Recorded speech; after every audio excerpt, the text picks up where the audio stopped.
What's up, everybody, and welcome to the World Warrior US Canada West. This is going to be one hell of a top 8, and I'm happy to join all of you here today. I'm Jake Ryan, joined by Sherry Jenix, one of the best in the business, Cannon Award winner, and one of my favorite commentators to listen to recently on the Up and Up. Yeah, thank you for that intro again. Range does the same thing. I don't know how to ever intro someone else now that I'm like, one of the very few Canon Award winners out there. Thank you. Appreciate it. Super excited about this top 8. Jake, great performance by you, but we'll get to that later. First, before we get into things, let's take a look at Matcherino. Oh yeah, getting into the Matcherino is a great way to support the players. Not only are the codes free to claim, you can go ahead and just hit that contribute as well if you have a little bit extra in your pocket, because we want to make sure that these players get paid out for the excellent work they're doing here for US Canada West and the Street Fighter that they are putting on display. So make sure that you use that claim code. I see 95 of you currently in the chat. We can easily blast through those codes, get a little bit of money in the pocket of these players. And we're going to take a look at the players that we have today as well, because our top 8 has been established, winner and loser side. We had, I believe, over 190 competitors this evening, and it boiled down to 8 with a lot of familiar faces, I would say, for the West Coast. Yes. So screen hasn't changed yet. Top 8. I don't know if we're going to do leaderboards or we're going to do top 8 first, but there's been some crazy performances so far. Some people have streamed some. Okay, we're going to go straight into top 8. So I'm pretty sure everyone knows who all these names are. We got Samurai, we got Noah, we got JB, Chris CCH, Nephew and Losers, Mike X, Chris T, and 801 Strider. All of these heavy hitters, all of these have been in the Capcom Cup. Some of these players have just came out of Esports World Cup out in, Riyadh, Saudi Arabia. So definitely some heavy hitters out here. Yeah, the wealth of talent that the West Coast has is can be celebrated, year after year. Whether it's Street Fighter 4, Street Fighter 5, and now Street Fighter 6, the talent pool has always been there, and it's only gotten that much better. So seeing these familiar faces is no surprise. Seeing Noah on top once again, making it all the way through winners after his amazing performance with the burnout speedrun Luke in Riyadh was a treat. After a lot of players really, gave up on the character and no longer have Luke in their wheelhouse. I know that you're still playing Luke as well, waiting for Viper to come out one day. I might die before that happens. I'm not gonna say anything, hopefully she gets in the game, but my Luke, I'm not gonna do a repeat of Street Fighter 5. We might need to switch characters from the atrocities that they've done to Luke in season 2, but I'm not gonna get into that. We do have Samurai and Noah ready to go already, which is really cool because I feel like Samurai, he I don't want to say he struggled, but Samurai has always been a really, really strong player. We just haven't really seen that performance come through from him yet, and he actually put Nephew and Losers to make it into winners in top 8, and that's pretty sick. Not saying that it couldn't have been done, but Nephew has been so dominant. It's really cool to see Samurai back, especially in winners, and he is also one of the players that used to play Luke, and now I believe he switched over to Akuma. Yeah, having the Akuma in his hands, historically playing the character in 5 so dominantly, with the really patient spike wall type of style where he'll run down the clock to 0 seconds if you let him almost every single time, really establishes the life lead. And this version of Akuma affords that type of strategy because the fireball game is that potent. So I love that Samurai is really coming into form with more time on Akuma, because this character's skill ceiling is so dang high, and he's gonna have to fight his old friend Luke as we get into our first match here for the World Warrior US Canada West. It is Samurai versus Twisted Minds and Prodigy, and we are off to the races. Yep, and in typical Noah fashion, just starting off incredibly aggressive. This playstyle has always worked for him, and just like that, he already has Samurai in the corner. No way, the suppressor to sneak on by, and he's not even going to have to spend the level 1. He gets a perfect 20 seconds off the clock. Drive gauge wasn't even a concern. If you're that confident in your offense, I'd burn out as much as Noah too. Yeah, and just like with, everyone says that they balance Akuma and his brokenness by his low health. I think it makes a big difference here, just being put in the corner and having to deal with getting whip punish countered by Luke, of all characters. Yep. Even with the damage nerfs, it still hurts Akuma pretty bad. Oh, absolutely. It feels like he still has Luke damage, but not able to get all the way through. The second hit doesn't come on the charge knuckle there. And trying to find a way out, drive reversal punish is actually excellent. The thing that's scary here is Samurai can be forced into burnout, and that's exactly what we're we're going to see. Level 2 and level 1 are available to defend. You've got to be very particular about your options here. Yeah, because even with this health, he is one guess away from dying if he... But he did guess right. Good block. Good blocks. The sweep again, got caught on the jump, and got one more opportunity. That's why he's holding on to the DI as long as he can. Gets the DP, and because he doesn't have that higher amount of health, the OD follow-up gets the job done. First game going over to Noah. Yeah, super quick, but at least we are in top 8, so we are first at 3s now. It is no longer 2 out of 3. Yep, 3 out of 5 the entire way, which is really where you get to see the highest level of adaptation for Street Fighter 6, and it helps you deal with the variants of Akuma as well, because for how explosive he can be, you can die one game with your 9,000 health, that's fine. You just have to do that to the opponent next time. And Akuma's one of the characters that has Luke's old damage into his kit. Like, he does Luke damage last patch to everybody else. Great crosscut from Sam. Yeah, and he also has the Luke normals from Season 1, this Crouch Strong and the Stand Fierce, so strong with Akuma. And Noah with punishing with a fully charged heavy knuckle. It's such a damned if you do, damned if you don't, because like you have to prepare, you have to try to DI and have the 3 bars, and it's such a, you know, it's a litmus test to survive with the crouching medium kick to catch the shimmy samurai with no crouching medium kick. Yeah, that's layer 3 right there. He said, "Shimmy me again, I dare you," because he's been trying. Yeah, something that Samurai is really good at. He is really good at calling out. He has utmost confidence in all the decisions that he makes. So he will commit to that wake up low forward into a super. And I think that's what you need, especially against a player like Noah, who is willing to, you know, spend his drive gauge without regard for neutral, without regard for his own life, because of his confidence on defense, utilizing the tools that are available to him. So love that from Samurai. You have to have that type of conviction to fight back. And if he gets the confirm here, actually, if he can get him into a drive rush medium punch, it's a guaranteed stun, and he gets the drive impact, but he didn't stun. Exactly.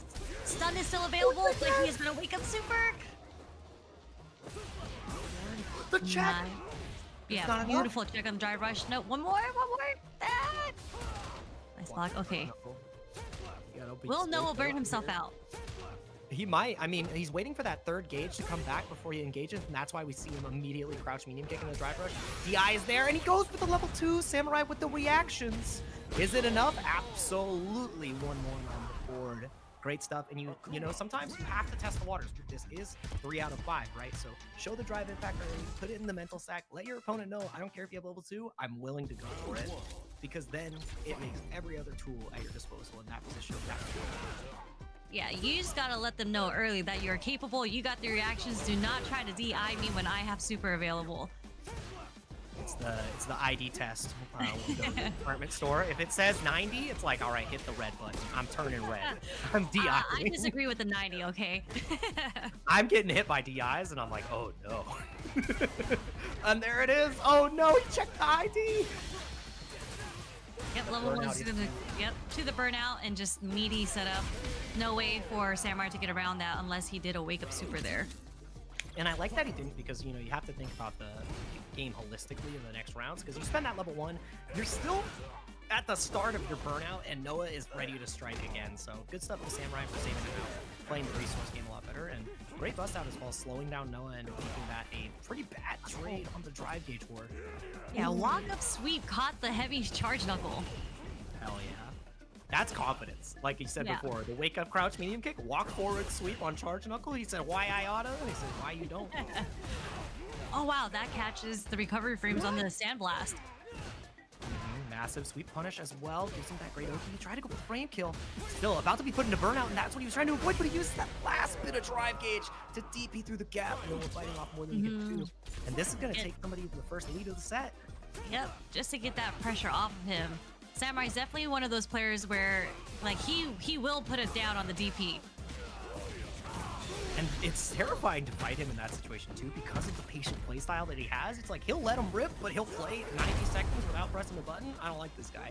One button away from being burnt out, but we've seen Noah so willing to be in that position, so just accepts his fate. Level 2 is there to get through the fireballs potentially. Also has level 1, so you cannot be. Oh, he got the level 3 at the last hit. Unbelievable. That burns out. This changes the momentum of everything, Sherry. Yeah, super great awareness on Noah's end. Just the very last hit, that charge was able to get him that level 3. So good stuff on Noah there.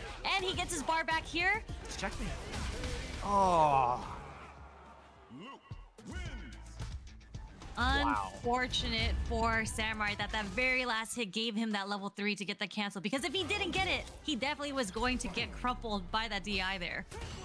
And the thing is, Samurai had the right idea. It's just the meter calculation was a little bit better on the side of Noah, because he had spent his level 3 earlier in the round to get himself ahead, had no meter, and as soon as he burnt out, it was over. That was checkmate.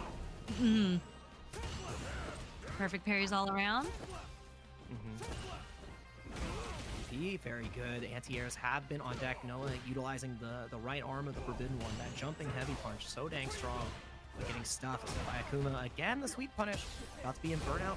Not afraid in catching the fireball. After throw tech, I don't think so. So close. He feels safe with the life lead. Didn't want to spend that meter. Yeah, I mean, it's going to be one touch no matter what, depending on what you get. Drive rush right there. Level 2 is still available, so you have to be so careful with this fireball. Will lose here, goes for the level 1, and it's too far. Can you get the punish? Absolutely, and Samurai most definitely has this confirm on deck. Level 2 to make sure that it's lights out for Poster Boy. And it's one round away from 2-2. Yeah, nice stuff on Samurai there, and just a little too far, unfortunately, for that Super 1 to punish the fireball. Yeah, I mean, I like that Noah, is willing to go for it and show, I have the reactions, but the math was wrong. The spacing was not there. And there it is. Just first 10 seconds, burnt out already. But Noah has plenty of health, so I'm sure he's very comfortable in this position right now. Every time I watch Noah play, I realize that maybe we're looking at it wrong. What if burnout is just a state of mind? Because Luke, he plays like he's not in burnout. That's the scary part. And this is gonna be pretty hard. But the thing is, Akuma doesn't really have a reliable side switch in that position, so it's hard for him to escape the corner. Only has the level 1 here, which means Sandblast on pressure is that much scarier. And you see that Samurai's trying to jump out. He's not dead just yet. Level 2 is there, but he gets hit with the OD tackle. Unbelievable set point here for Noah the Prodigy. Yeah, I wasn't sure if he was going to spend it to get the chip damage anyways, but it was checkmate at that point. Yeah, it was insurance because it jailed into the OD tackle. There wasn't really anything he could have done, so really unfortunate. Noah just he does not care about his drive gauge, Sherry. Girl, help. Yeah, not at all. 15 seconds in. This is where he shines, though. This is what he wants. You can't even downplay it, because how consistently he's able to find success by utilizing it, but you are stuck between a rock and a hard place here. One fireball on meaty. You need 2 fireballs to kill here. Maybe a block string into a DP will do it, but that level 3, you know that Noah's buffering. Yeah, he's trying to see what he can level 3 right now, and he just got his meter back. This is what he was looking for, but Samurai ready with the DI this time. Nope, no fierce DI for you. And that's going to make it 2-2 even. Last game for the first set. Yeah, I'm loving this look from both players here. Obviously, really relying on their style. Samurai with a very touch and go, keep away, patient style, and Noah not afraid to just continue the onslaught, not afraid to burn out in 10 seconds, 5 seconds, 3 seconds if he could. Yeah, Noah's so good at choosing when to be aggressive, because he did a dry rush after he got hit by a fireball. That's not something you really expect when you're the player who gets the hit. You don't expect the other person to come in offensively. You think they want to be more defensive at that point. But that's how Noah catches these straight hits in neutral.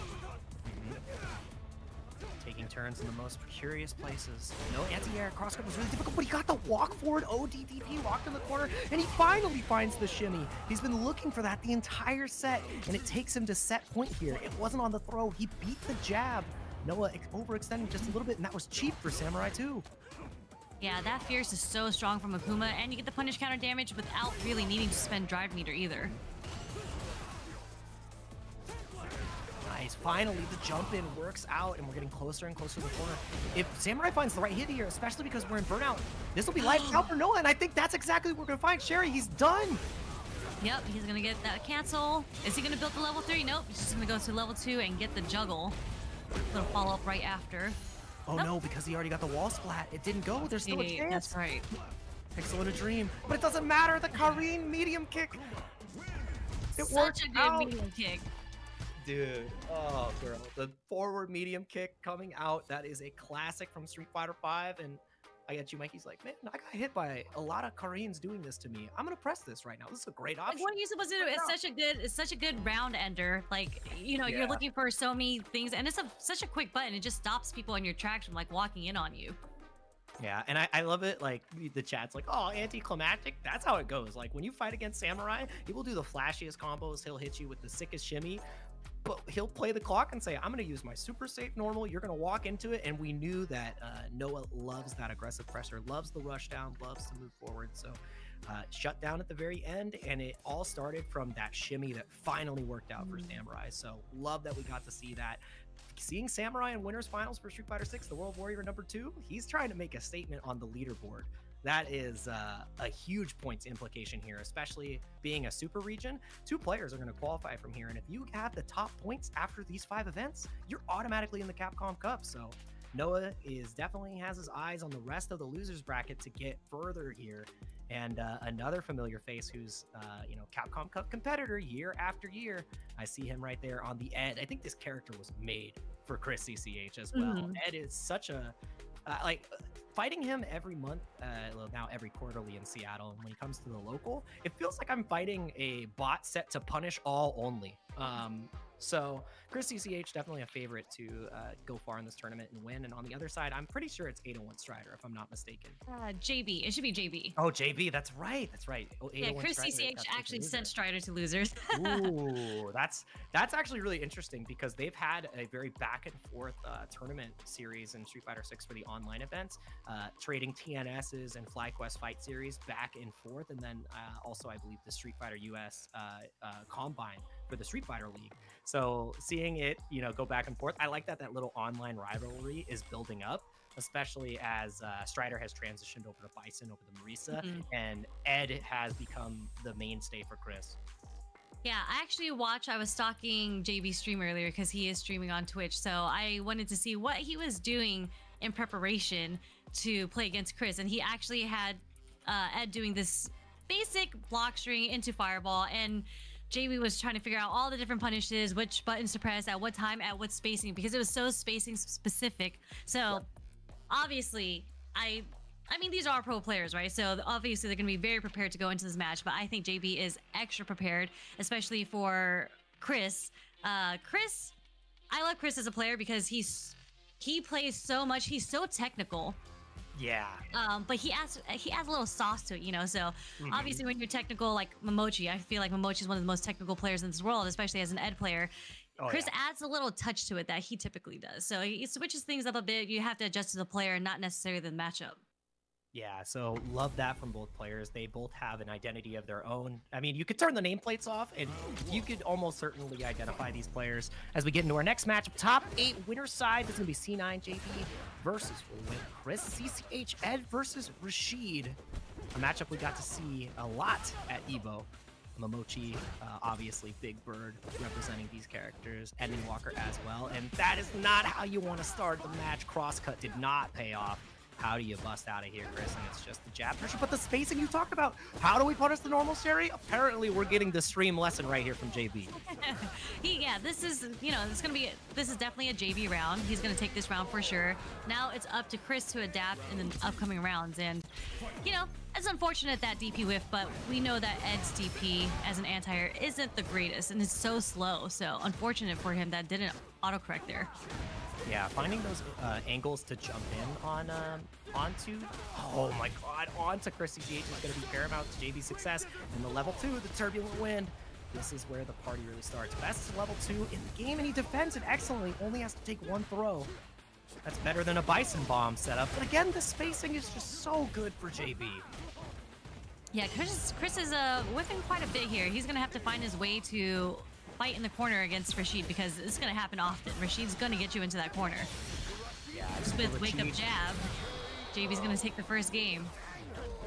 And it's that fear too, because JB is so good at cycling his wake up options, whether it's wake up backdash, wake up jab. He's called the Hamburglar in WNF for a reason, because of his wake up DPs, right? So the mental stack of the player and the capabilities able to display on this character is nuts, and he is just running the show right now. Chris CCH is 1 strike away from losing it, and that should be the round. Unbelievable. The shimmy, the jump. We are speed running this set. Jeez. We are. JB's spacing is actually impeccable right now. He has gotten whiff punishes on Ed, which I feel like isn't the easiest character to whiff punish, especially his flicker. But JB's been consistently doing it so far. Yeah, it's his wheelhouse. Like, that's the ranges where he wants to be able to control. And JB has just been threading the needle, whether it be spacing traps, whether it be frame traps, just ready and prepared. But now in the corner, finally finding a shimmy of his own. Chris is going to stunt the bleeding, get a round on the board for cheap, which means he could potentially get 2 level 2s in this round to even up the score. Yeah, that's right. If he's able to get that level 2 pop in early, he can definitely get 2 in 1 round. He was looking for it. Oh, and he's gonna find the perfect carry, but I don't think you spend it here. You just take your knockdown, look for it one more time. And yeah, he's very much fishing for that OT speed bag. Might as well. He has all that meter saved up. And here's the first level 2. Oh, no! There are startup frames on the level 2. You can't just willy-nilly throw it out there. And JB was ready with the jab punish. Yeah, that was incredible. Catching the startup, I think Chris just thought he could sneak it out there because it would have forced the burnout. And now he's the one stuck in the position, no level 1 to react. JB doesn't have the meter in order to kill here. Obviously, there could be a cheeky reset, but he's just going to take the mix up. Instead, DTP to escape. Chris staying alive. Chris actually on the brink of another level 2. So he's trying to bait something out from JB right now, trying to see if he's going to react to the drive rush. Not sure if he meant to burn himself out there, but JB is in the corner. Nice jump back. Recognition on the level 2 raw again. Trying to spin right good, but it's not enough. Okay, he can try to escape here. Yeah, it just gave JB all the meter back on the drive rush. And the overhead is going to connect. I think he got stuffed on the regular DP attempt because I saw the windup from Ed. He just didn't have the OD, so the in-roll wasn't there. What a fumble. I mean, the burnout into the great defense on the level 2 from JB. It just all fell apart for Chris. He was 1 throw away, but it's so hard to find that throw. Yeah, and he had such a good read on the jump back on the DI too, but he couldn't get the full punish. Just awkward spacing, can't really get the full level 2 confirm. Maybe level 1 kills there, but that game is in the past. We got to focus on this. It is final game potentially for JB to move on winner's side. And he goes straight through. You are not allowed to use the heavy one. Same rules as Jinrai when you're defending against that, with ODDP. So I really like that from Chris. The awareness. The jump in just fully connects with a counter hit. Yep. Okay, Chris trying to keep JB out right now. There's a jump in again, and this should take the round. That's where the footsies game has already been established so much from both of these players, but these jumps are starting to connect because the mental stack is so high. So I don't blame JB for getting hit, but into the corner we go. Off of this next sequence, we can set up level 2. I think he wants to save it as long as he possibly can because he has 2 rounds to work through. Pressure. There's a jab confirm. Nice punish counter from Chris into the level 2. Mine. Desync activated. We're going coast to coast. Oh, he whipped it. He messed up the spacing. Nice check. So to keep JB in the corner. And the reaction. Oh, more than you could chew. And this is where it becomes that much scarier because now you have to deal with one more mix-up, lockdown, not afraid to challenge just yet. OD gets stuffed. Chris is 1 mistake away from going to set point against JB. That's the hardest part of the challenge. Once again, another level 2. Can we get this time? I'm trying to build some meter back too. Take him to the other side this time. Let's see if Chris gets it. Oh my god. There it is. Nice jab confirm. We're just going to dump the meter and then we're going to make it 2-1. All right, Chris. Starting to fight back. Trying to getting his rhythm right now. Yeah. One thing I wanna call out as well is the confidence on defense from JB. He has not woke up OD Mixer once, not yet. So you have to be so aware of that going into the rest of these games, because that reversal option can come in so clutch, especially with how Chris has been having to really push the envelope in this set. So I want to see how JB sneaks it in, especially with how respectful Chris has been playing, because Chris has called out a couple of the gaps and pressure from JB. I know that JB has it in him to do the same thing. Also, why is he in the club buff Rashid level 2? That's a banned phrase. That is not okay.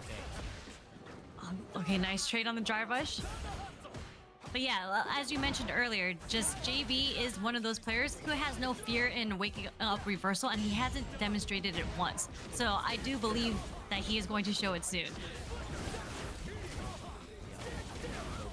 The thing is, Chris has only 2 gauge left. Finally builds that drive gauge up with the Spell Flicker. Oh my god.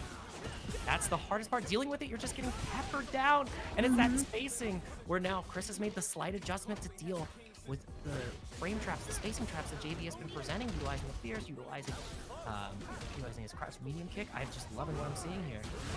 Yeah, good defense on Chris right now. Although he's burnt out, he's in a very comfortable position. Yep. Didn't even try going for the shimmy. Very good defense from Chris there. He called out the charged whirlwind shot with just regular uppercut, regular DP. He went straight on through it. He was ready for it. Like I said, punish all only. That's what he's set to. And we have to reset our expectations. We're going to the corner. Our level 2 paid dividends, almost 40% off the top. Finding a way out though, Chris. Yeah, nice interruption from Chris there, just to recognize that lights are negative. He challenged the chain.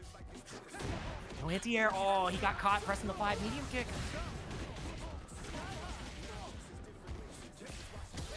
There's counter hit. Oh. The Odie Snatcher actually catches him straight into the level 3, and I think this is going to kill because he was in the yellow. It's gonna be so close. I think he has a pixel, Sherry. I think he's got one more chance. Yeah. Okay, he's got a pixel. He's got a chance. He's got a chance. That's where the DP comes out and he baits it.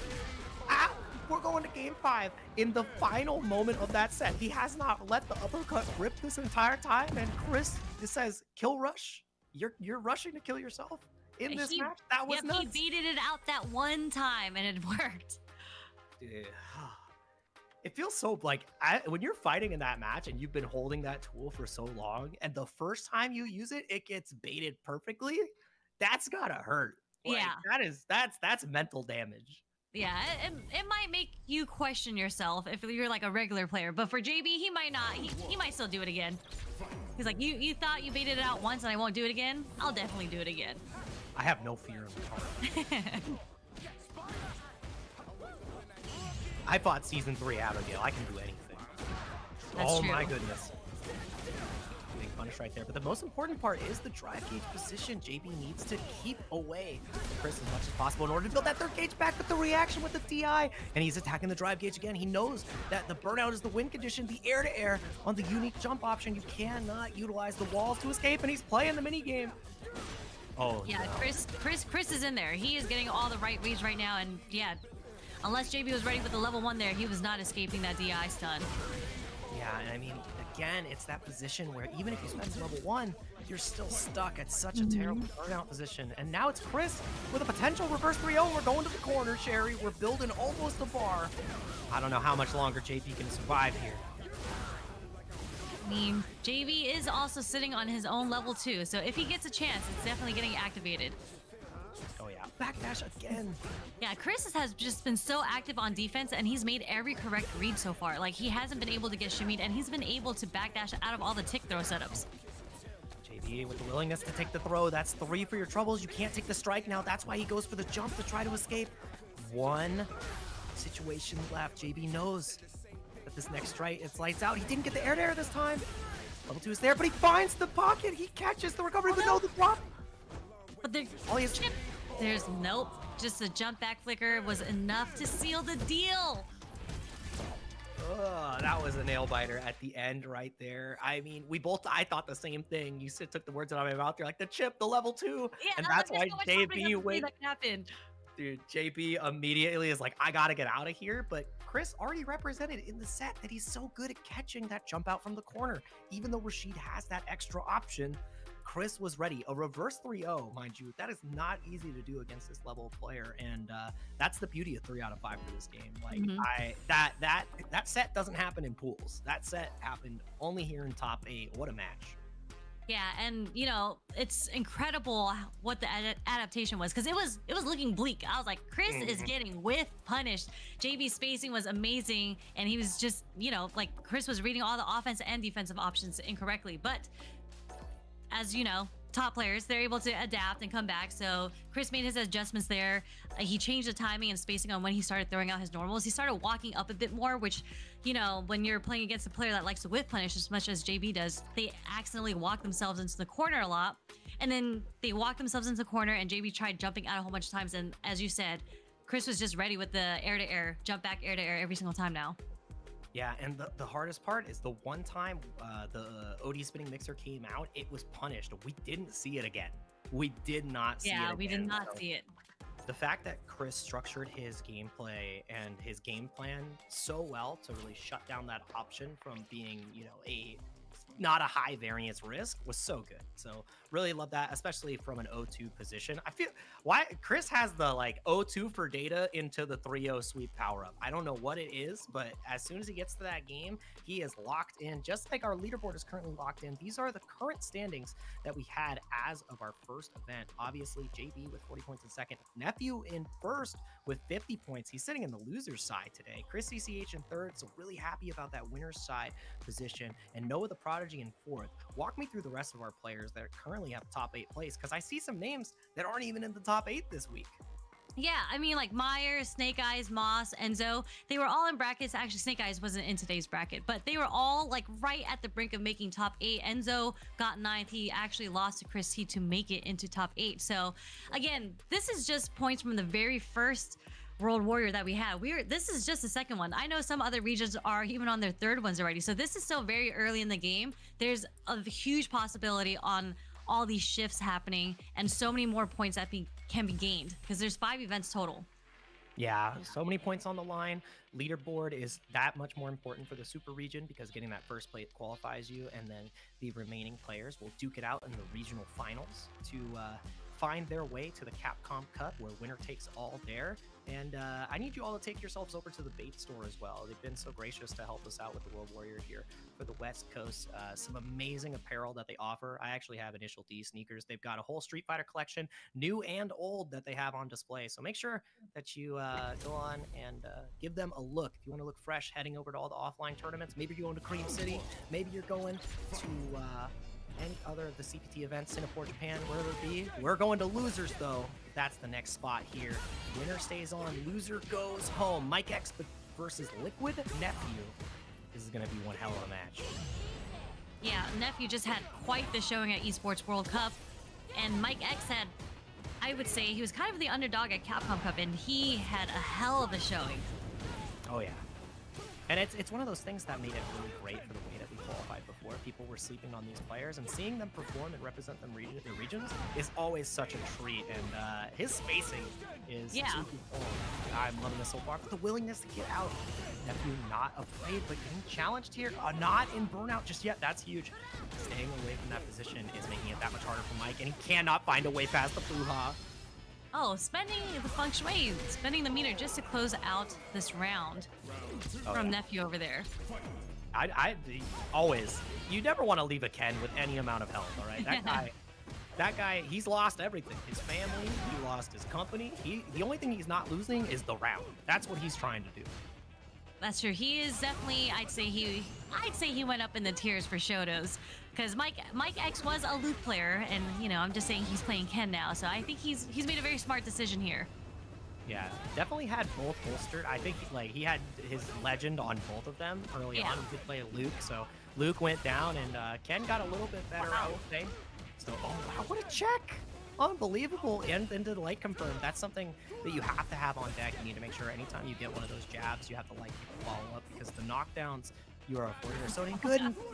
Oh, hold that button a little longer. Yeah, Nephew was just holding that parry. He was trying to fish for the perfect parry after the charge, but since Mike wasn't pressing a button, he just held that parry there. He's like, throw out that button, please. Yeah. Ooh, and the Jinrai ends up connecting at the end there, taking us to final round in this game 1.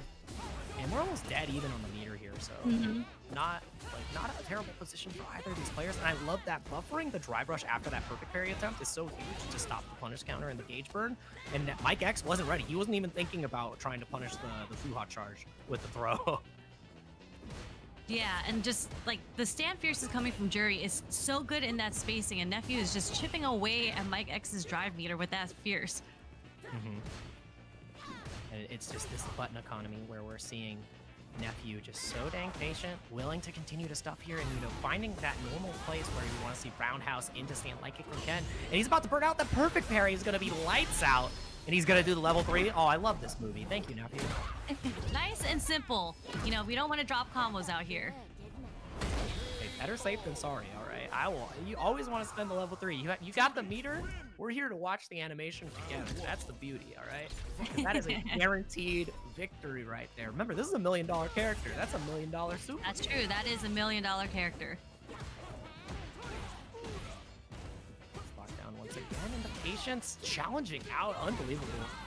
Knowing that Mike X didn't want to follow up on that light string with a potential Jin ride, a frame trap, keep it locked down. Nephew's finding his way out of the corner so dang consistently.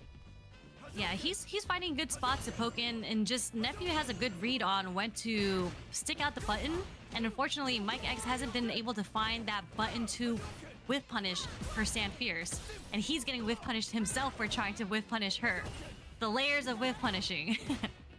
Yeah, it's just so rough where it's like the stage has been set, and right now it looks like the stage director is Nephew with how he's been winning that war. Christian, let's see here. Lockdown once again. Gets the throw. You can't take this next throw, though, and that's why he wakes up with the level 1. He didn't go for the DP because it would have put him in burnout, which pretty much would have meant lights out here. And we're playing it so patient. The whiff on the crouch medium kick. It's one touch away, one strike. You can't take the throw, and that's why he went for the tech. Nephew was ready. Yeah, set up that shimmy. Really great. A lot of people tend to, mash throw when the pressure is on them, especially if it's the very last guess. I know that people in the chat have signed up for Delay Techers Anonymous, so I mean, it can happen to you. It can happen to anybody, all right? Years and years of decision-making piled on in that moment. Oh, I like that attempt. Would have got smoked by the follow-up on the Jin ride, but again, he missed the perfect parry. Finds counter hit confirmed here. DP, great stuff. Mike X locking down the corner, and this is where we've seen success from Mike when he stops Nephew from escaping. But there's always an uppercut. Schrodinger's uppercut. It's always there, and it isn't. I'm just gonna drop the level 1 just to get some damage, even up the damage right now. Nice backdash from Mike X to escape the pressure, but goes right back in there. Oh, no check on the drive rush point. Like another level 1, utilizing the utility, a little extra damage, a little extra drive gauge off the top. Bro comes through. Do we wake up uppercut? A backdash, and he delayed the throw. He was on the next page for Mike X already. He says, nah, exit stage right. We're right into game 3. That was incredible. Yeah, layers on layers. Yeah, his patience on offense is so dang scary, especially with his consistency on defense and his ability to play in neutral and manipulate how you what you want to press. If you're going to be pressing crouch medium punches, whether it be your roundhouse, he makes you feel hopeless. He just starts eliminating your options piece by piece. And finally, the low forward action counter hits the Stand Fierce. And you saw the changeup right there after the roundhouse. Instead of going for the stand light kick, he went for the crouch medium kick, knowing that it would stuff, but not a lot of stuff left in the tank here. Another level 1 from Nephew. Showing the power of all 3 of Jury Super so far. And it's set point here for Nephew. Are we possibly seeing another reverse 3-0? That's the only way Mike X is going to advance, because this is losers. In classic WNF fashion, it wouldn't be WNF without game 10 at midnight, all right? Like at 2 a.m. and you gotta go to work before. Again, the DP. Nephew has no fear. He is 100% on the wake up DPs, by the way. Like that's not easy to do. We saw what happened to JP when he did 100%, baby. Yep. We gotta go back to Vegas. The Evo's coming early. 3 for 3 right now. Yep.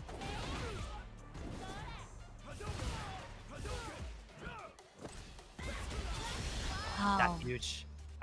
I mean, you can probably guarantee the kill right here, and that's exactly what we're gonna see. A convincing 3-0 from Nephew. Mike X is going to bow out of the tournament at 7th place. Ken is no longer a factor here, and that was a textbook example of how you play that matchup versus Ken if you're a Jury player. So if you're a Jury player in the chat, you know what notes to write down. Just whip punish everything, DP 100% of the time, all the time, and just be Nephew. Just keep pressing that Stand Fierce, because that seems like a very, very difficult button for Ken to deal with. Like, you can't even whip punish. You're gonna get whip punish for trying to whip punish me, my Stand Fierce. So yeah, Unfortunately, Mike X wasn't able to bring it back, and Nephew is going to move on. We have Chris T versus 801 Strider next. Two veterans. I'm gonna call them veterans. They've been here since Street Fighter 4, and like, you know, they've been consistently great in every single Street Fighter iteration that they've played. So really cool to see them still here. And Chris T, funny enough, he had to be Enzo to make it here. So we had a Ken Mirror match in 9th place.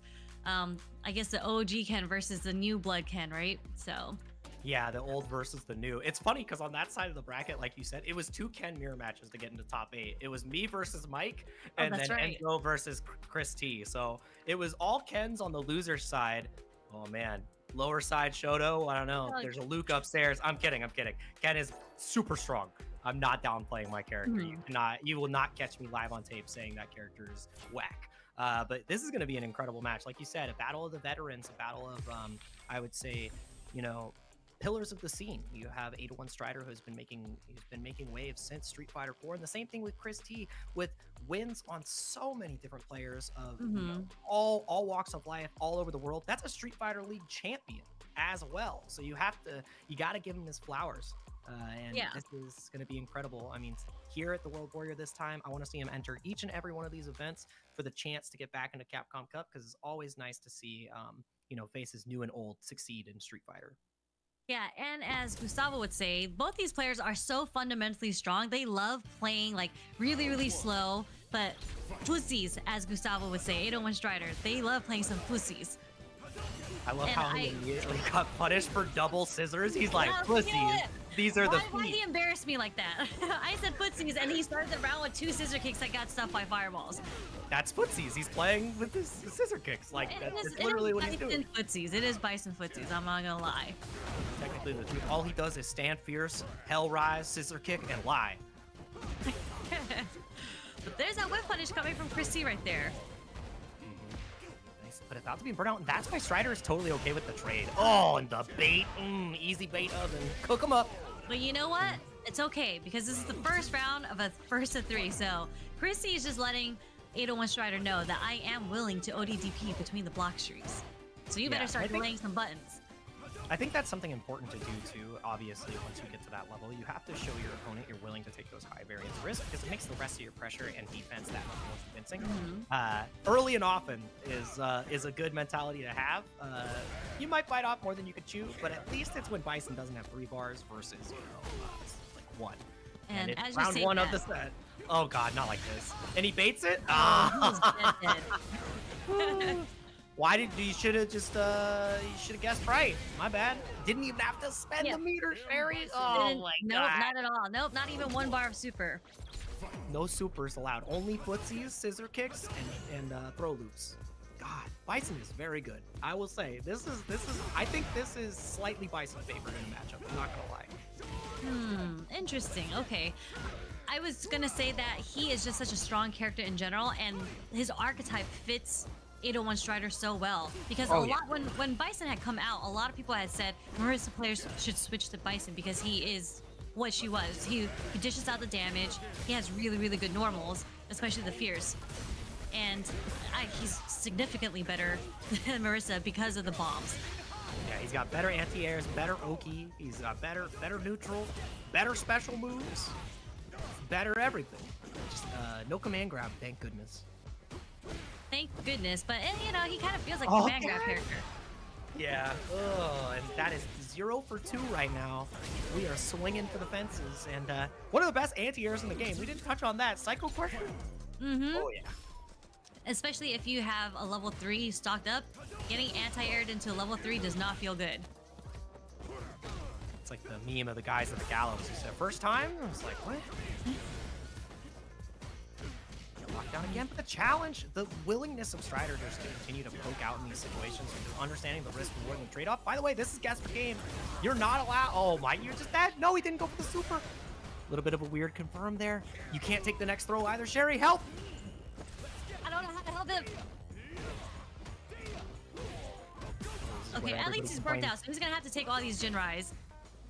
Maybe a Dragon Lash coming. Oh, there's a whiff punish. and it's so hard because of the range of Bison's fumbles in those positions. Like finding the opportunity to, you know, really lock him down, especially with Ken, is quite difficult because you can get stuffed by the scissor kick, you can get stuffed by that stand fierce. There's so much where his button economy is just so dang strong, and Chris didn't have a lot of he did not have a lot of outs there. No, he like that is something that's so strong about Bison is just his offense because he is plus on a lot of buttons that a lot of characters don't get to be plus on. Yeah, it's like stand fierce for Ken, minus stand fierce for Bison, party time. Yep, and it chips away at your drive meter too. So it's just you're gonna have to take a lot of those fierces and those roundhouses, especially if it's meaty. Reversal again, and I love the offensive drive reversal, not letting Chris get any pressure going, and his drive gauge is just getting slowly whittled away, piece by piece. Getting the perfect parries on the Hadoukens as well. Great spacing from Chris, but not able to get a whip punish, and that is a massive shimmy. Not going to be able to kill here, but the bomb setup means guess per game. You have to take 2 throws, pretty much. It's still there. It's and still Chris there. burned himself out by using it for that drive rush. Uh-oh, cheeky little reset, run stop, gives him an opportunity, finds the stand fierce to stop the crouch medium kick, and this is where it can all fall apart. The delayed jab hits, but nice air to air. Just catch that down. Rushes the jump back! That was and it was enough. It was enough. And that was because Chris showed the willingness to throw out the fireball, getting Strider to look at that Psycho Crusher to potentially get that punish and just end the game. But he burned himself out. Noah? In 7 seconds. Losers? In 7 seconds. It doesn't matter. Play like you're not in burnout. Play like we're playing Street Fighter 2. There is no drive gauge. There's only normals and special moves. No check. He tried. You saw the wind up of the fears. He tried. You got that counter hit. Bison's drive rush is just so incredibly fast. Dude, he comes running at you like a horror villain. Like, I feel like I'm playing RE on the most difficult setting. Mr. X is coming for me, man. Oh, this is a massive confirm. It's not going to be enough to kill. It will burn out, though, which means Christy has a pretty potent sequence. But you have to be cognizant of the group of super options that Strider has, because you will die to the CA.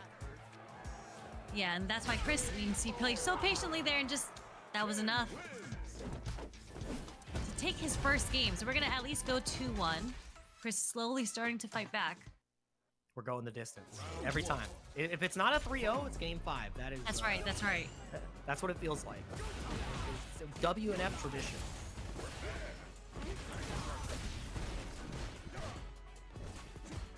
Let's jump out of the corner. Yeah, that's one of the angles that becomes difficult for Bison, because if he can find the air-to-air, it's great, but his ability to cross-cut and deal with that, he doesn't have a normal in his arsenal here, so I love that Chris T is really capitalizing on that, but still stuck in the same situation, and, oh god, the again! Jump. 0 for 4? Is it 4 now? Oh my god. Yeah, I actually don't think any of those have hit so far. He's hit a level 1. Only 1, though, so I mean, yeah, not the ODB again. It's so rough. And I mean, from that safe jump position, like, maybe Strider's gonna mess up, maybe he gets the timing wrong. You gotta try to escape and go into the corner here. This is where Ken gets to shine, but getting stuffed again. He has not consistently checked the drive rush, which is becoming a huge boon to his success here. He's tried twice already, and he's been counter hit every single time. So that's rough, because now you start questioning on whether or not you should even attempt to check drive rushes, and that means 801 Strider's just gonna get in for free. Go for the shimmy, finds the spacing with that stand fierce, and that is going to be the round. Doesn't matter. We've gone corner to corner. We've missed the drive rush checks, but Ken finds a way. Stand fierce, good old reliable. Answering with his own fierce. A nice check. Getting the startup of that, I think it was standing medium kick.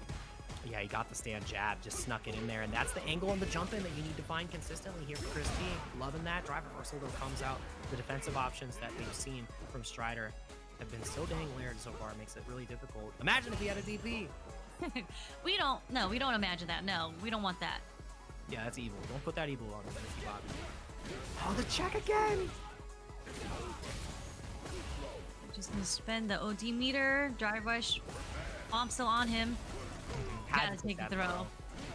Oh, but he takes the meaty right there. I think he tried to jump out of the corner because we didn't see a counter hit, and now it's going to be a one-touch guess for pain, potentially. Got a lot of drive gauge to work with, but do you attempt the perfect parry when the punish counter throw kills? I don't know. Okay, we're going to go for the meaty scissor kick. Oh, Lord is going to catch him. caught him walking forward. It's hard. And I mean, the thing that's so difficult there is we saw how often Chris T was willing to jump out of the corner. So that walk forward from Chris T is getting checked by 801 Strider. Just shows how aware Strider was in that situation of all the options that Chris T had, the outs, his to escape and, you know, really find his footing to come back in that set. So really love his ability to control Chris, even in the opportunities where he did find ways out of the corner and then close it out pretty consistently with that crouch medium kick spacing. Yeah, but that was incredible by like recognition by 801 Strider, because as you mentioned, Chris would try to jump out with jump short at that certain range, and Strider didn't even give him that chance because he did a meaty scissor kick, and the pushback put him at such a good range where Crouch Fierce would still anti-air. So Chris recognized that he wouldn't be able to jump. He was forced to walk forward at that point. And yeah, 801 Strider was ready with the low forward there. Yeah, and I love that too. Just how well you can layer your opponent and force them into those pretty precarious situations. And the situation of the brackets has shaken up like this. We started with 8 players and we currently have 6 remaining. So shout outs to Mike X and Chris T, who bow out at 7th place here with a respective 3-1 and 3-0 from Nephew and 801 Strider to give us Samurai and Chris CCH winner side, C9JB versus Liquid Nephew, and then Twisted Minds, Noah the Prodigy versus 801 Strider. This is going to be an incredible bracket to watch as we continue through this, because any of these players can take it, honestly. And looking at the leaderboard, it's going to shake up after tonight no matter what. Obviously, Nephew needs to go as far as he can to stop Chris from catching up. So a lot on the line here for all of these players with how important that #1 spot is. Yeah, but before we go into the next matches, we are going to take a quick break.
to the top like a rocket ship. Yeah. You know I walk the walk, not just talking it. Focused on my mission and I'm locking in. Yeah. It's my shine, nobody blocking it. Yeah. I've been a failure, I've been a success. I'm like a diamond, I shine under pressure. But life's been trying me, I learned all my lessons. I realize I gotta kill all my blessings. I'm working hard every day to be a better man. Practice makes perfect.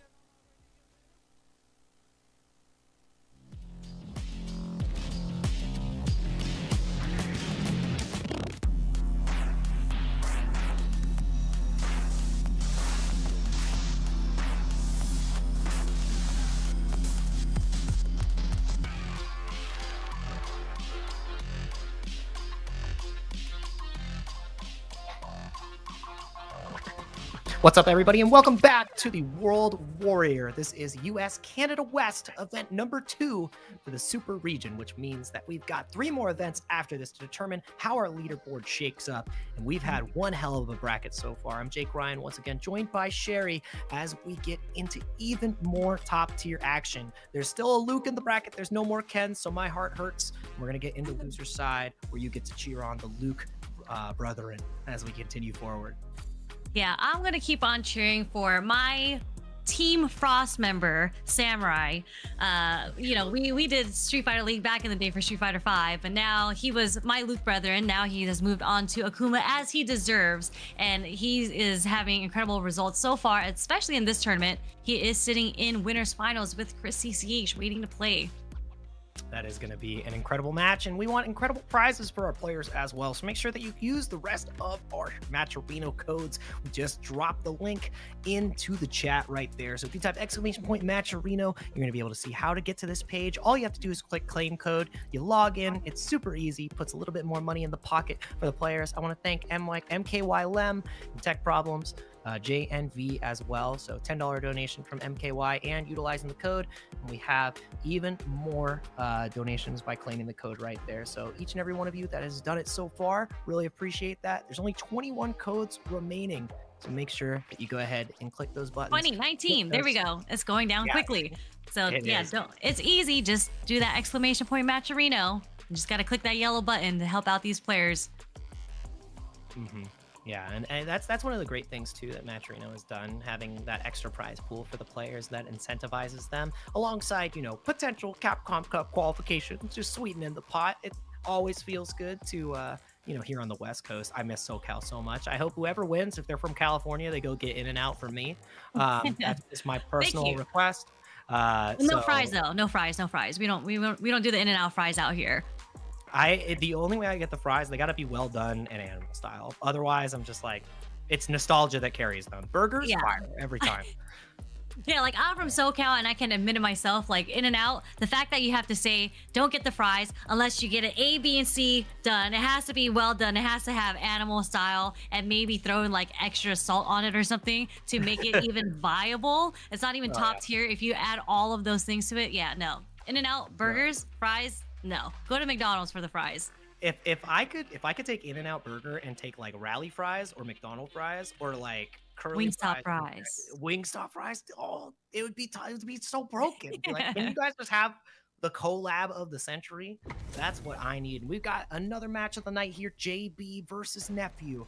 Loser side. This is typically something you see grand finals winner sides for the West Coast. Right. This is like where we're Capcom Cup and everything. Exactly. It's like, dang, these guys, they're not even fighting for first. Nah, they're fighting for 5th. Oh wow, that actually didn't combo. And Nephew had the read on the throw there. Happy little reset, happy little accident. That's the beauty of Street Fighter. When things go slightly wrong, but it works out, I love it. And you got to say things like, yeah, I meant to do that. I'm godlike. That's what you say after that. Like, did you mean to do that? Absolutely. I'm the best. Oh, that jumping fierce is criminally strong for JB. Finding a way to challenge out Nephew, not finding an opportunity for the perfect parry. Back throw. Previous to the back. Not the O2 for OD reversals. This is such a first uppercut game for JB so far. It honestly wasn't a bad decision because it didn't kill him, but it was the next sequence that killed him, which was the DI into the stun in the corner. Yeah. had a bar to try to escape, just didn't have the reaction on deck. So, I mean, the Hamburglar didn't get away with it this time. We were talking about burgers, and he's like, hold on, I'll remind you who I am. Level 1. That's almost 50% off the top. Oh, and there it is. Yeah, JB in a very defensive position at this point. And just as I say that, he is able to find the sequence to get him out of the corner and get Yasar. Nope, we're not going to start level 2 yet. He might be saving the bar just for level 3. If he gets hit one more time, he will activate the CA, which makes it that much more potent if he's able to find the strike. You can't take this next throw, and he finally finds the uppercut. 1 for 2 on this set. And it's so scary. The reversal finally hits. He's waiting for that third bar of drive gauge back, and now he can finally go in once again, not afraid. Now it's one touch. Level 2 comes out. Uh-oh. Yep, hopefully you defend correctly. Oh, he shimmied so well, but he didn't get the punish counter. Tornado is finally gone. He got the shimmy check with the crouch medium kick. We saw Samurai do it earlier, and now he's showing it as well. Yeah, the wake up low forward has just been so effective here.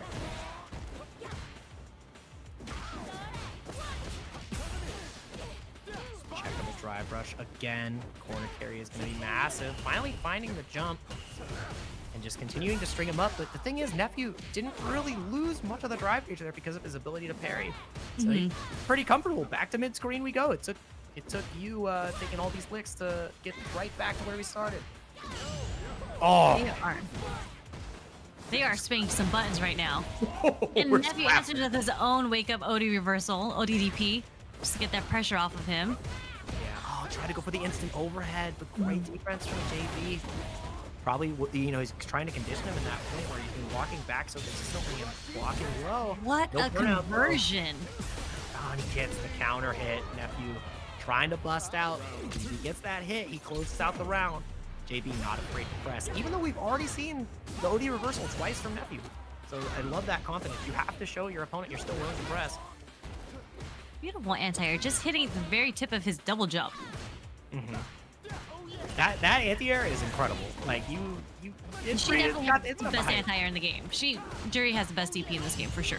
Pretty good. I think Cammy's up there as well. Oh, and we are going straight back to the corner. Great DI, and we're going to use the Feng Shui engine. I think the mark of an incredible Jury player is how they utilize this level 2. So let's see the safe jump setups that we have on deck. Still locked down, trying to find the shimmy. No air to air this time. And the timer's almost out. This is level 2, but Nephew was able to gain so much meter within that sequence, but JB able to find the hit, putting Nephew against the corner again. But he finds the perfect parry. It doesn't matter the follow-up hit. Didn't have the right reaction and finds the shimmy. Once again, it's not enough to kill, which means you got to deal with one more mix-up. You can take one more throw. It's just enough. And no, it wasn't. You didn't have enough. Nope. That was... Oh, it's hard. Damned if you do, damned if you don't. And he whiffed the throw just to, like, make Nephew twitch just a bit more, just to think about it a little bit more. Again, not reversal. 1 for 3. Oh man, the aw dang it count is going up. And you saw Nephew's patience right there too. He walked and blocked once again on the wake up from JB. Walked down to the corner, finally finds the empty low after the mix-up attempt. The conversion again. The juggle off the tornado has been super effective for JB right now. Yeah, these up whirlwind shots that have been just paying off with another solid knockdown have been so dang clean.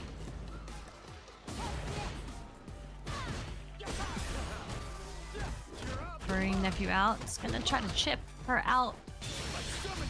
Oh, level 2. Yep. You're gonna keep it safe, but that's a lot of chip coming your way. Oh yeah, that was rock in a hard place. And I mean, at that point, you're happy as Nephew because you got the 2 bars. That was an incredible anti-air, by the way. And the spacing as well, just so on point. JB, he did triple. He said 5 fingers to the face, and Nephew said, "I'm out of there." He went it's slap, such a disrespectful brain kill too. Yeah, he's just slapping in the air upwards. Oh, there we go. Nice. The thing is, that's so scary. If Nephew finds the right hit here, whether it be the stand fierce or maybe a crouching medium kick, he gets the kill. So that's why JB is being so respectful, having to take the throw here. And you can't take that one. The nerf to the parry that we've seen, you know, punish so many players this season. Too much recovery. You are getting smoked there for your attempt. Yeah, Nephew was just like patiently waiting. He did like walk, block, walk forward block and just watching the parry happen. Yeah, I think we're past the level of just the auto time parries for autopilot in those situations where, oh, I'm -3, you're gonna press to get the perfect parry. The fact that Nephew is playing that mind game so dang well is paying off dividends, and his consistency on punishing that heavy Arabian Cyclone has been that side switch too. Yeah.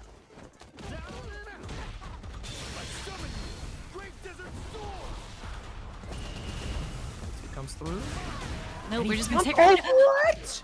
Actually hit from the other side too with the punish counter, and this isn't gonna burn out JB, but he is one block away from being burnt out. Yeah, so dang scary. You have to try to evade at this point, and he doesn't get the full confirm. Gonna get a lot of drive gauge back with that parry. You can't afford to try to perfect parry here again because the throw will take you out. Only a little bit left in the tank, 1 brick. Yeah, and Nephew did try to bait out that OD reversal with that drive rush and early cancel. JB didn't take the bait though, but the jump in from Nephew is going to seal the deal on the second point for Nephew. Yep, we're getting right back into it here real quick. Just going straight back into the lobby, taking an extra second to, you know, think about the set. Obviously, a lot's on the line for both of these players to get further and further in the point lead. We looked at the leaderboard a little bit earlier, and obviously at the end of the event, we'll talk about some implications, but Nephew, first place currently. He has 50. He's trying to get another 50 baller right into his pocket. So one game away from getting closer and closer to that reality. And JB is also, I think JB is right behind him on the leaderboard too, right? Yeah, JB and Chrissy CH are incredibly close. So like this match is one of the most important matches of the night just because of where we currently are in the standings. Well, there's a wake up, low forward once again. Yeah, the onus to continue doing that just as a counter shimmy measure is so dang strong. And the ability that both these players have shown on defense, not only with throw teching, but to reversal has earned Nephew that. But JB, chop those ideas right on up, because I don't care if you got one low forward, I'm closing this round out. A lot of fierces that were happening that round. Oh yeah. Tornado's still there. It's tornado time. Oh no. That's so much damage. Oh, just should have taken the throw. Gosh. And it just keeps on going. The combo that never ends.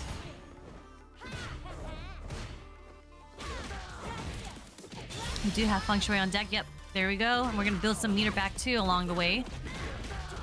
Yep, corner carry is massive here as well. Gets the safe jump, goes for it again, jumping fierce.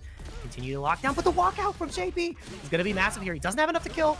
He's not going to burn himself out either, which gives him one more mix-up, one more gas, and he baits the DP this time. The first reversal that has not been successful for Nephew. And it's in the same situation, the same round situation that got Chrissy CH's momentum back, where he thought he was going to close it out. The DP gets baited, and now everything is coming up JB. He said, hey, I lost like this recently. What if it happened to you? There's a perfect... JB has clearly played Nephew so many times because that is, to me, that is a Nephew special. If you try to tick throw Nephew, he consistently does this, the instant overhead setup. And JB has baited it out twice so far. Yeah, and just getting onslaught in the corner. No trade combo to come out from Nephew, and fine. The pickup there taking us to set point here. Trying to prevent. Yep, just with the walk-up throw again. Punish counter on the parry.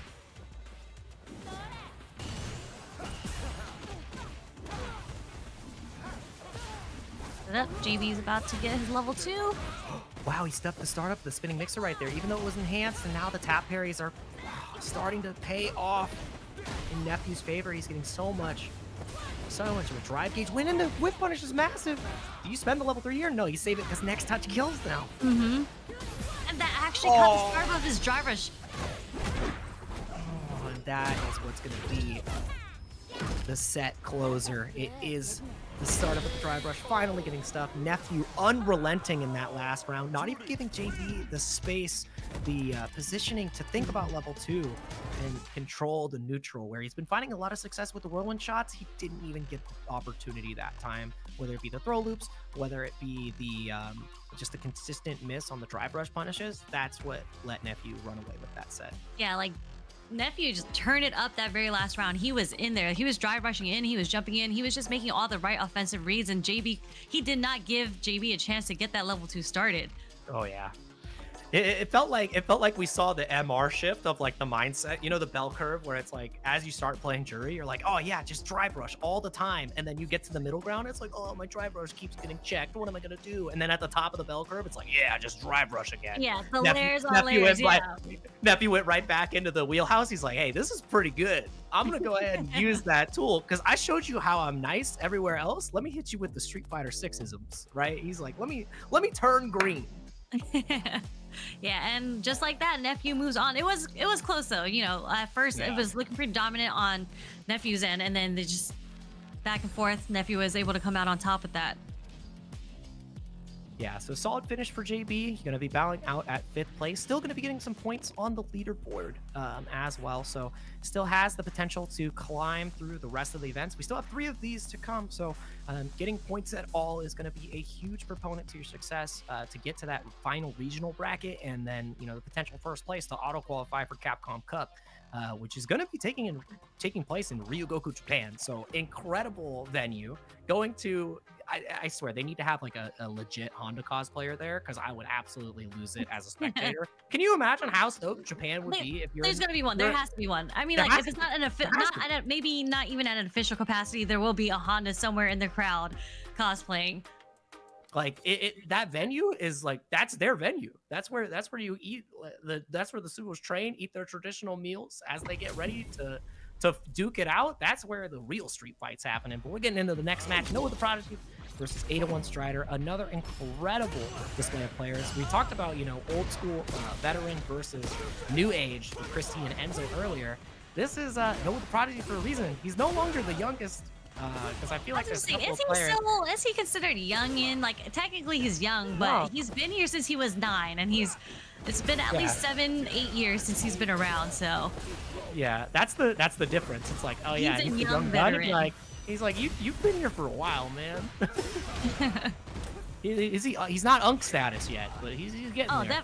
I could never be comfortable calling Noah Unk. Eventually, Enzo's gonna hit him with the Unk one day, and it's over for us. We're gonna turn to dust. Oh, and dust to the wind. That is a drive impact to take that first round against 801 Strider there. Really great position he put himself in, and Strider didn't have the level 1 reaction on deck. Yeah, he's like Strider. Bison is one of those characters that apparently doesn't have the best reversals, best defensive options. He does have drive reversal, of course, that everyone has access to, but the way that Noah plays, I feel like it's going to make it pretty difficult for Strider to deal with because he doesn't have a reversal. Yeah, you get, if you do not have a DP against the onslaught that Noah wants to put on, especially with how he likes to take his turns creative. He definitely steals his turns back. Oh, he's dead. Yeah, and he's not even gonna have to spend that much here. Afterwards, you get the full confirm into the level 1. That is an economic finish. Yeah, Strider got a lot of mileage there just from whip punishing and counter hits. So if he's able to fight Noah in the neutral, that's where his advantage is gonna be. And Noah burns himself out. And I like the position he takes here because he has level 3. He's got all the security in the world. This is going to be a massive opportunity, especially with Bomb on deck. You are just stuck under such duress. Uh-oh. Guess for game. Nice. Air-to-air jump back. Yes. I don't think... Oh. He knew. Strider knew. I don't even think he's going to have to spend any super meter here. He dropped it. Oh, I thought maybe he thought about the combo. He just had to do ABC 1, 2, 3. Uh-oh. Oh, no. Don't let this happen. Don't let this happen, Strider. This is everybody's worst nightmare. He's not dead. Just at one more guess, and he goes for jabs. He mashed the jab. It was almost a comeback from Noah there, from a dropped combo. The fact that Strider was, he said, you know what? I'm sending it. I'm gonna, live and die by the sword. I'm willing to jab here. Incredible stuff. But that was too close for comfort. That's why we see Nephew immediately go into the level 3 when he knows the round is his. That was the prime example. Thank you, Nephew, for the lesson. Exactly. You don't want these comebacks to happen to you, and Noah is definitely a player very capable of doing so. Corner tax has been paid. The jump out not going to be unpunished, but a huge perfect parry is going to give Strider not only the bomb, but the corner. Do you opt to take the throw? That's 1. Do you take number 2? Now it goes for the overhead. Lockdown plus points again. Catch the backdash. You got one more. You can't. You have to take the throws here. You have to take the throws, Fury. You can take another one. Oh, Block the overhead. You can take one more again. But instead, he's going to burn himself out. I would like some more. Oh, he goes right on over with the Devil's Rise. The stomp isn't enough, but he gets the counter hit. Noah was pressing. Yeah, he was pressing.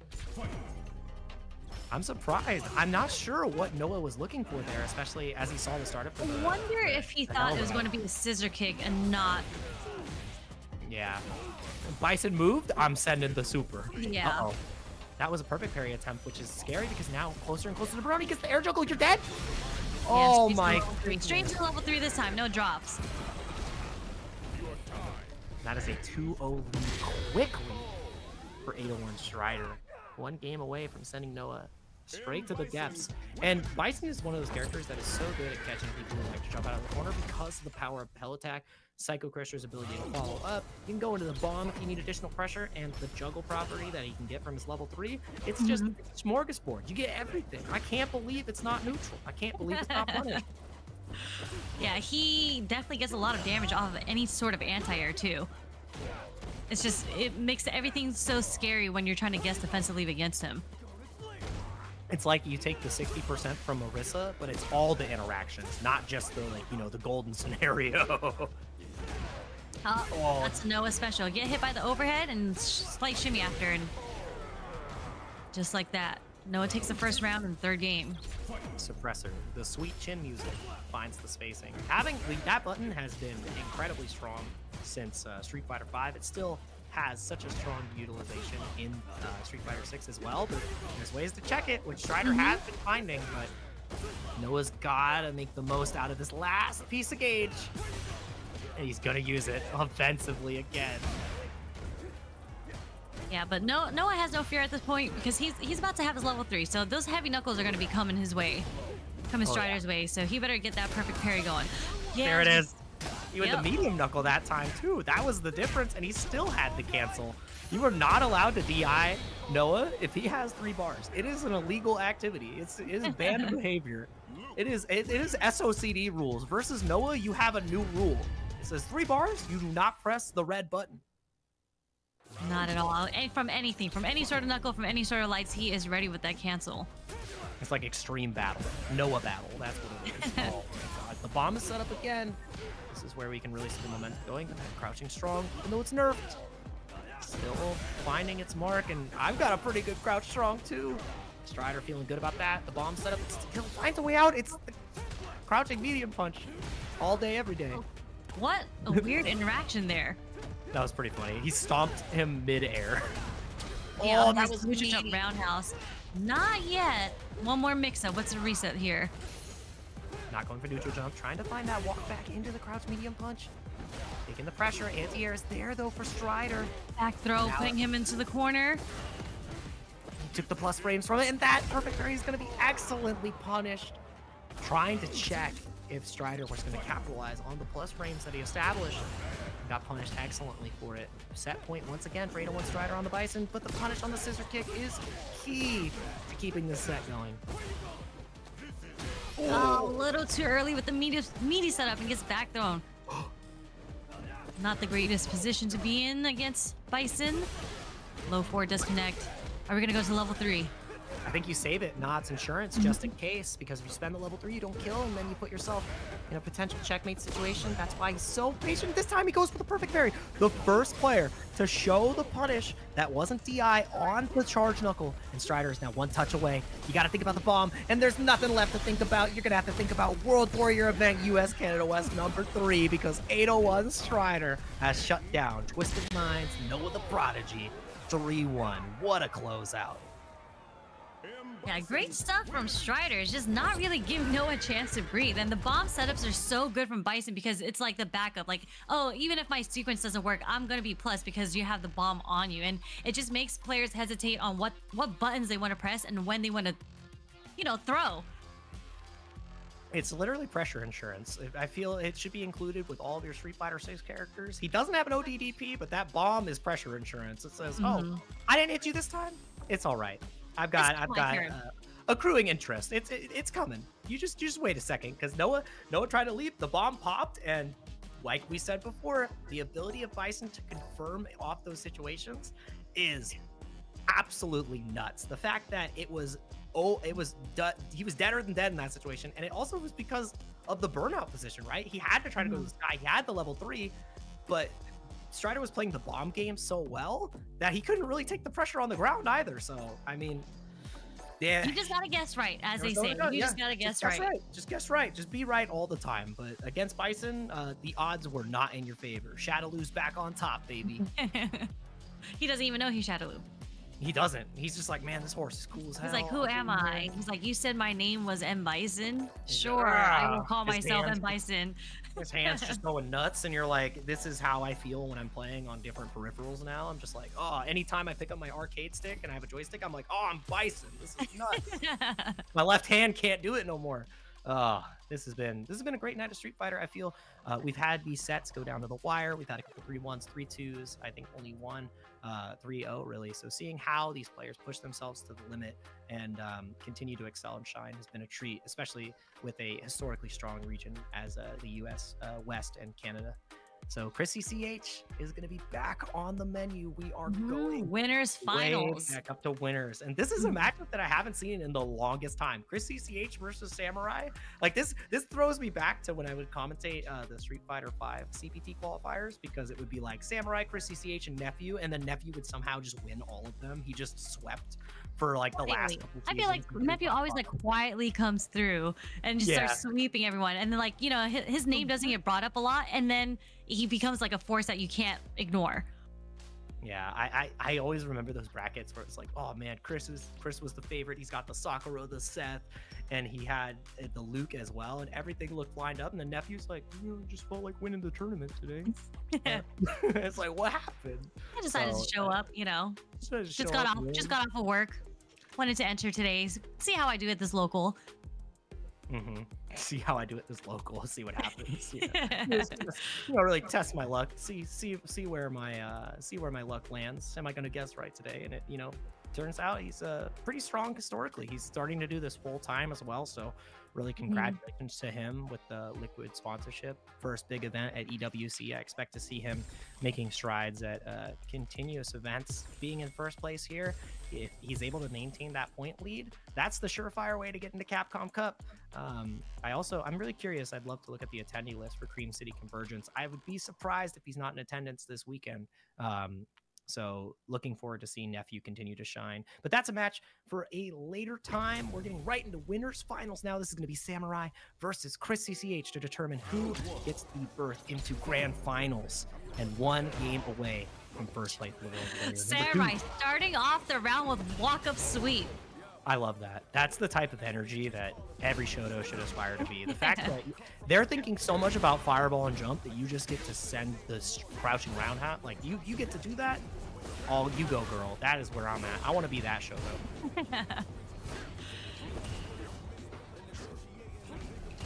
Okay, yeah, we're bringing back to the slow pace. I say slow, but Akuma has to me, fastest fireballs in the game. So actually not that slow. Yeah, his fireball game is incredible. When I watch Daigo play this character, it's so funny because I just feel like he's playing an older version of Street Fighter. He just throws fireball and presses crouch medium kick. Valle does the same thing. Like Valle's fireball game is incredible, and the DI reaction even better here because now you're one touch away as Samurai. The defense has been huge with the frame trap. Doesn't matter. Found a way to battle out, whether it be the wake up, roll forward. It's the wake up, crouch medium punch out of pressure, but you cannot leave any gaps. Punish all only. Chris CCH clutches the round. Yeah, it's like a standing reset, and a lot of people get caught off guard because you expect to get knocked down after getting hit by Palm. But it is like a standing reset, and then Chris was like, I'm not taking what this mix-up is. I want to also give a shout out to JB. Thanks for the raid, man. Incredible run today. Love that you continue to support the coast as we continue to support our competitors here. Chris CCH in a pretty precarious situation in the corner. And Akuma can kill off of pretty much any confirm from this. You just got to find the clean hit, and it's going to be hard to find that against Chris. But he gets the spin kick. There it is. Yeah, just dump out all that meter. Even if he didn't dump out all that meter, it would have killed, but all it took was one hit, one standing short. Yeah, that button is incredible. We talk about how good the stand short from Ken is. Obviously, Luke's is pretty strong as well. I think Geef is one that not a lot of Geefs are utilizing. Shout out to Danny Pham, the stand short king. He is the stand short king. Whether it whips or hits, he is the stand short king. That drive rush is coming whether you like it or not. And ooh, look at the damage. Yeah, really great from Snatcher. I like that from Chris too, because he's not gonna. He could potentially build that level 2 again, but now that's a one strike position for Akuma, and he gets the shimmy. Samurai understood the assignment, but he was on the wrong step. That is game 1 to Chris CCH. Yeah, just taking that fat life lead from the beginning. Where, you know, I've talked about it with other players on what makes Akuma, you know, a lot of players are actually concerned about playing Akuma in tournament. And, you know, this is definitely a fact where Akuma players, whereas other players have maybe 2 to 3 guesses to make, Akuma only has 1.5 guesses to make. So you better hope you guess right. Yeah, the volatility that this character adds to the game, especially with how high damage it is in Street Fighter 6, is nothing to sneeze at.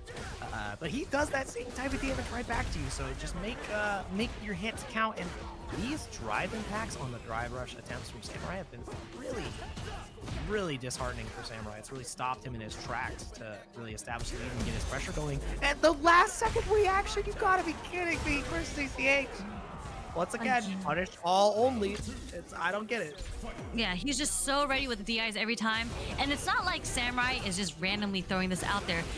DI is like a viable answer to Flicker and Snatcher, but it's a hard read still because he can change up what he wants to cancel, what Ed wants to cancel into. And Chris is just ready every single time. And here he goes again with the level 3, just dumping out the damage early just to get that huge life lead. Yeah, 60%, and it just becomes that much harder because now strike throw kills no matter what, and Samurai going for the throw tech again. He hasn't been able to really play a fireball game at all here in the shimmy. We were watching game 1 right back, but this time it's even better. I feel like I'm in the cantina. They're playing the same song over and over and over again. And Chris CCH says same song and dance, same ring, same grand finals, potential spot. That is a huge start to this game 3. Yeah, Chris is just in there with the flicker pressure and the Snatcher. Like, if he had done a regular jump in there, that actually would have hit Samurai on the jump in. And you can't, like, you're in such a hard spot. You play the mini game of the Snatcher. You're about to be forced into burnout as well. And you've got no bar, which means if he gets this next hit, it's checkmate, but he burned himself out. That is exactly what Chris was trying to avoid. You see him playing a little more patient, but it whiffs on crouchers. But he doesn't get a full confirm. This is actually Samurai's opportunity. Since he might have to build some space, and since Chris is burnt out, you don't want him to get out of the corner. And just like that, he gets his meter back in time for the ODDP to interrupt the drive rush cancel. Yeah, it didn't recover in time off that crouch medium kick, so I really wonder what Samurai had in deck. He might have put himself in that position, and this is exactly where you don't want to be. This next level 2 pressure is going to be massive. He might not even use it. He's going to build level 3, which means next strike kills. If we go for a throw tech, Samurai might just be out. He might just be in losers, and he gets the stuff on the drive rush, and that is Chris CCH with a dominating 3-0 to move into winner side grand finals. Masterclass of how you can play Ed and just completely obliterate your opponent's defensive options. Yeah, Ed just puts you in such a weird spacing because his flicker goes so far. It puts you in like uncomfortable. You don't want to whiff a button because you're scared to get punish countered, and you're forced to walk up or jump just to close the distance between him and your normals. And you just have to take those risks to closing the gap against Ed. Yeah, and Chris's ability to identify the cadence that Samurai wanted to operate at was, I think, key to his success in the match, right? The DIs getting punished were because he was taking the initiative and trying to deal with Flicker, trying to deal with Snatcher, but Chris was already ready. He had setups prepared where he'd recover in the last moment. He was okay with, oh, hey, everybody. He was okay with just taking the entire pressure from fireballs if it meant him not going for Flicker there, and it made Flicker that much more powerful. We didn't see any DIs after those first 2 because it wasn't a viable option anymore because Chris shut it down so early, and it made the fireball game that much harder because him checking the Flicker and Snatcher with DI allows him to throw fireballs, because then Fireball beats Flicker, and that's why it became that much harder for him to navigate that matchup. So just masterclass from Chris on setting the stage and making it so Samurai had limited options. Yeah, and Samurai was trying everything possible. Like, even in the end, he decided to try to do a drive rush in between the block strings just to close the gap. But Chris was already ready. Like, he stuffed the beginning frames of the drive rush, just not giving Samurai a chance to breathe. Yeah. And I mean, that's how the matchup can really boil down sometimes. I think the only thing missing there was, you know, maybe potentially trying to pepper in some demon flips, looking for, you know. That's right. We didn't even see one demon flip. There is no demon flip whatsoever. We didn't see demon flip. We didn't see air fireball, you know, not one of the stronger tools, but being able to like delay yourself in the air and figuring like getting to that adaptation at that point in the set is going to be so dang hard. But those could have potentially, you know, made it a little bit harder for Chris to navigate, but the ground game was just, that's Ed's wheelhouse. And especially since that Ed doesn't have the strongest anti-air, you know, and Akuma is able to mix up his air approach so many times. I'm surprised he didn't go for it. But yeah, no surprises here. Loser semifinals, two favorites to the West Coast to, you know, qualify for Capcom Cup. They've been there before. It's Liquid Nephew versus 801 Strider. Both of these players have incredible wins on their resume. And the roster of players here doesn't get any easier because we're down to 4, and it is so dang hard at this point. Yeah, you see Strider, he did try to check Jury's drive rush and got counter hit. Something very difficult to successfully accomplish there. But the trade combo is going to take it with one more cancel. Yep. Setting up those situations pretty consistently, Nephew finding his opportunities, and having those trade combos on deck is so important. Also, one of the characters that is actually great at stuffing the anti-air from Bison, that jump fierce is a criminal button. Nobody talks about it. Jury players, I'm on to you. It's incredible. I don't even bother trying to anti-air. If anything, I try to parry it as an anti-air. I pray. I'm not, it's not something I normally do, but I see Jury in the air and I'm like, please help. Especially at that range. But good stuff. The punish counter scissor kick does so much damage from the conversion. And Nephew, with not a care in the world, no fear on the bomb setup, says, go ahead and drive rush. I mean, the jump in is massive. I don't think you do get the kill here. The level 3 should be enough. Nephew with the excellent calculation of level 3 was on deck. Understood that with the drive gauge position, it's more than enough to do it. And that is 801 Strider losing the first game. And the momentum quickly shifted because it looked like Strider was making all the right reads, and Nephew, you know, pulled that one right out of his hat. Yeah, I'd say it's really good recognition on Nephew's end to see that Strider, not necessarily just Strider, but Bison himself is a character that isn't the best with anti-airing, especially if you're jumping at that certain range. So Nephew actually got a lot of mileage from jumping in. Yeah, and just that last sequence was from a jump in.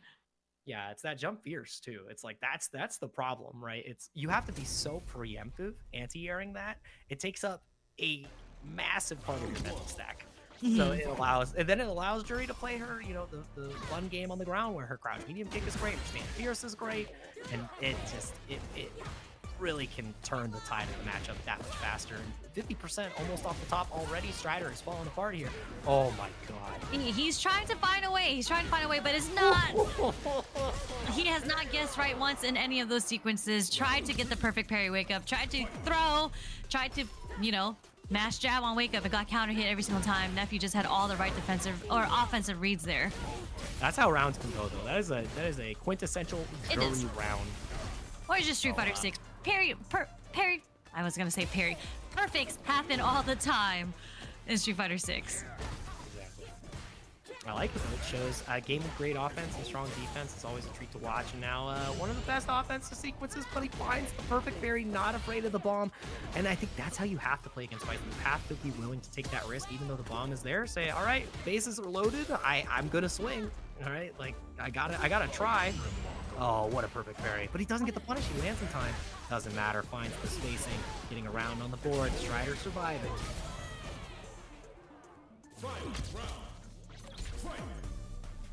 Final round indeed. And they're both stocked on 2 level 3s. Oh. Do you spend at this point? No, you take the bomb. And then you get the first you might spend it now. Oh, yeah. Because it's to get the burnout? Yep, there it is. And that's Matt. Look how much damage this is, Jerry. Is this okay? Is this alright? This was an ODDP at 80% health. Yeah. Yeah, you deserve it. Why would you? Oh, there's the anti-air OD Psycho Crusher. You made 2 wrong decisions against this guy. He doesn't even know his name. He doesn't know who he is, but he does know the damage that he outputs. He's like, dang, I'm kind of nice. There's a lot of power in my hands. Wake up drive reversal. First one we've seen so far. And Scissor Kick goes right over the Jury's Fireball. Yeah, the Fuha just, slowly crawling on the floor, but my man is airborne. Similar to how Hot Meat can operate there. Definitely a lot easier to utilize, too, for the Scissor Kick. And you gotta pay the corner tax.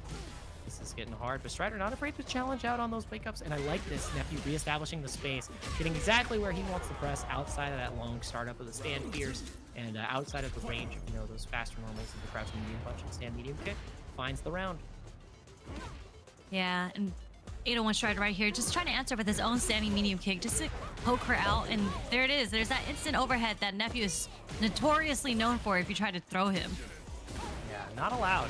Finding that gap, and that was so hard. He had the fireball laid down, tried to go for the jump to beat out the throw, would have potentially led to the kill on Strider. But the anti-air was on deck. Sit down, nice trade combo off the meaty. He's gonna build level 3 soon too. Yeah, if he didn't get that drop, that would have been the round. Now Nephew has a chance. About to put Strider into burnout too. Yep, went for the shimmy, but 801 Strider did not bite, and he's gonna check with the jab into the throw. Not yet. Oh, the tech, that's massive. The thing is, oh, he found the parry. He's looking for the perfect parry, and he gets caught by the scissors, the drive rush forward. Kick. No longer a charge move. I think that's atrocious move by Capcom there. I can't believe Scissor Kick is not a charge move anymore. He can walk forward and do Scissor Kick. Insane. It is venomous. It is a despicable move at this point with that property. And now we have despicable setups, but again, willing to roll the dice, not afraid. Yeah. To continually send out the reversal. If Strider had blocked that ODDP, that was a lot of damage coming his way, but he finds another way to get the level 3 off anyways. Nephew, huge life lead on 801 Strider, but not quite close to burnout yet. They're pretty even on drive meter, actually. Yeah, the biggest part was that allows Strider to get back to that 3 gauge, which gives him that drive rush cancel. Oh, stuffed out of the air. Jimmy. Uh-oh. The thing is now, because of this level 3, if Nephew has the right sequence, this is checkmate. You can get it straight to the corner, off the drive rush, guaranteed DI. How do you get out of this, Strider? What is your option? Because this is where we're headed. And he knew. He knew that he had to try to go for a throw tech, because one more pressure sequence, and it was the corner for you. The gulag. 2-1 lead for Neff. Again, always when it is the very last throw for your life, the throw always comes out. Nephew in this 2-1 position. Strider obviously wants to get himself into a better position points-wise. Nice whiff punish. Well. And it's wild to think how Nephew got sent to losers with how well he's been playing today. It's kind of nuts. Yeah, we need to rewatch that pool match between Samurai and Nephew. I want to see what happened there. Yeah, I mean, the thing is, we're gonna get the rematch potentially here, so we'll get the higher stakes version.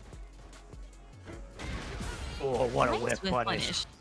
But the drop, that was actually the kill right there, but Nephew leaving a little bit on the table. Yeah, you see, 801 Strider was a little hesitant with the anti-air, but was able to get the trade on the second one, just a little too late for the clean hit.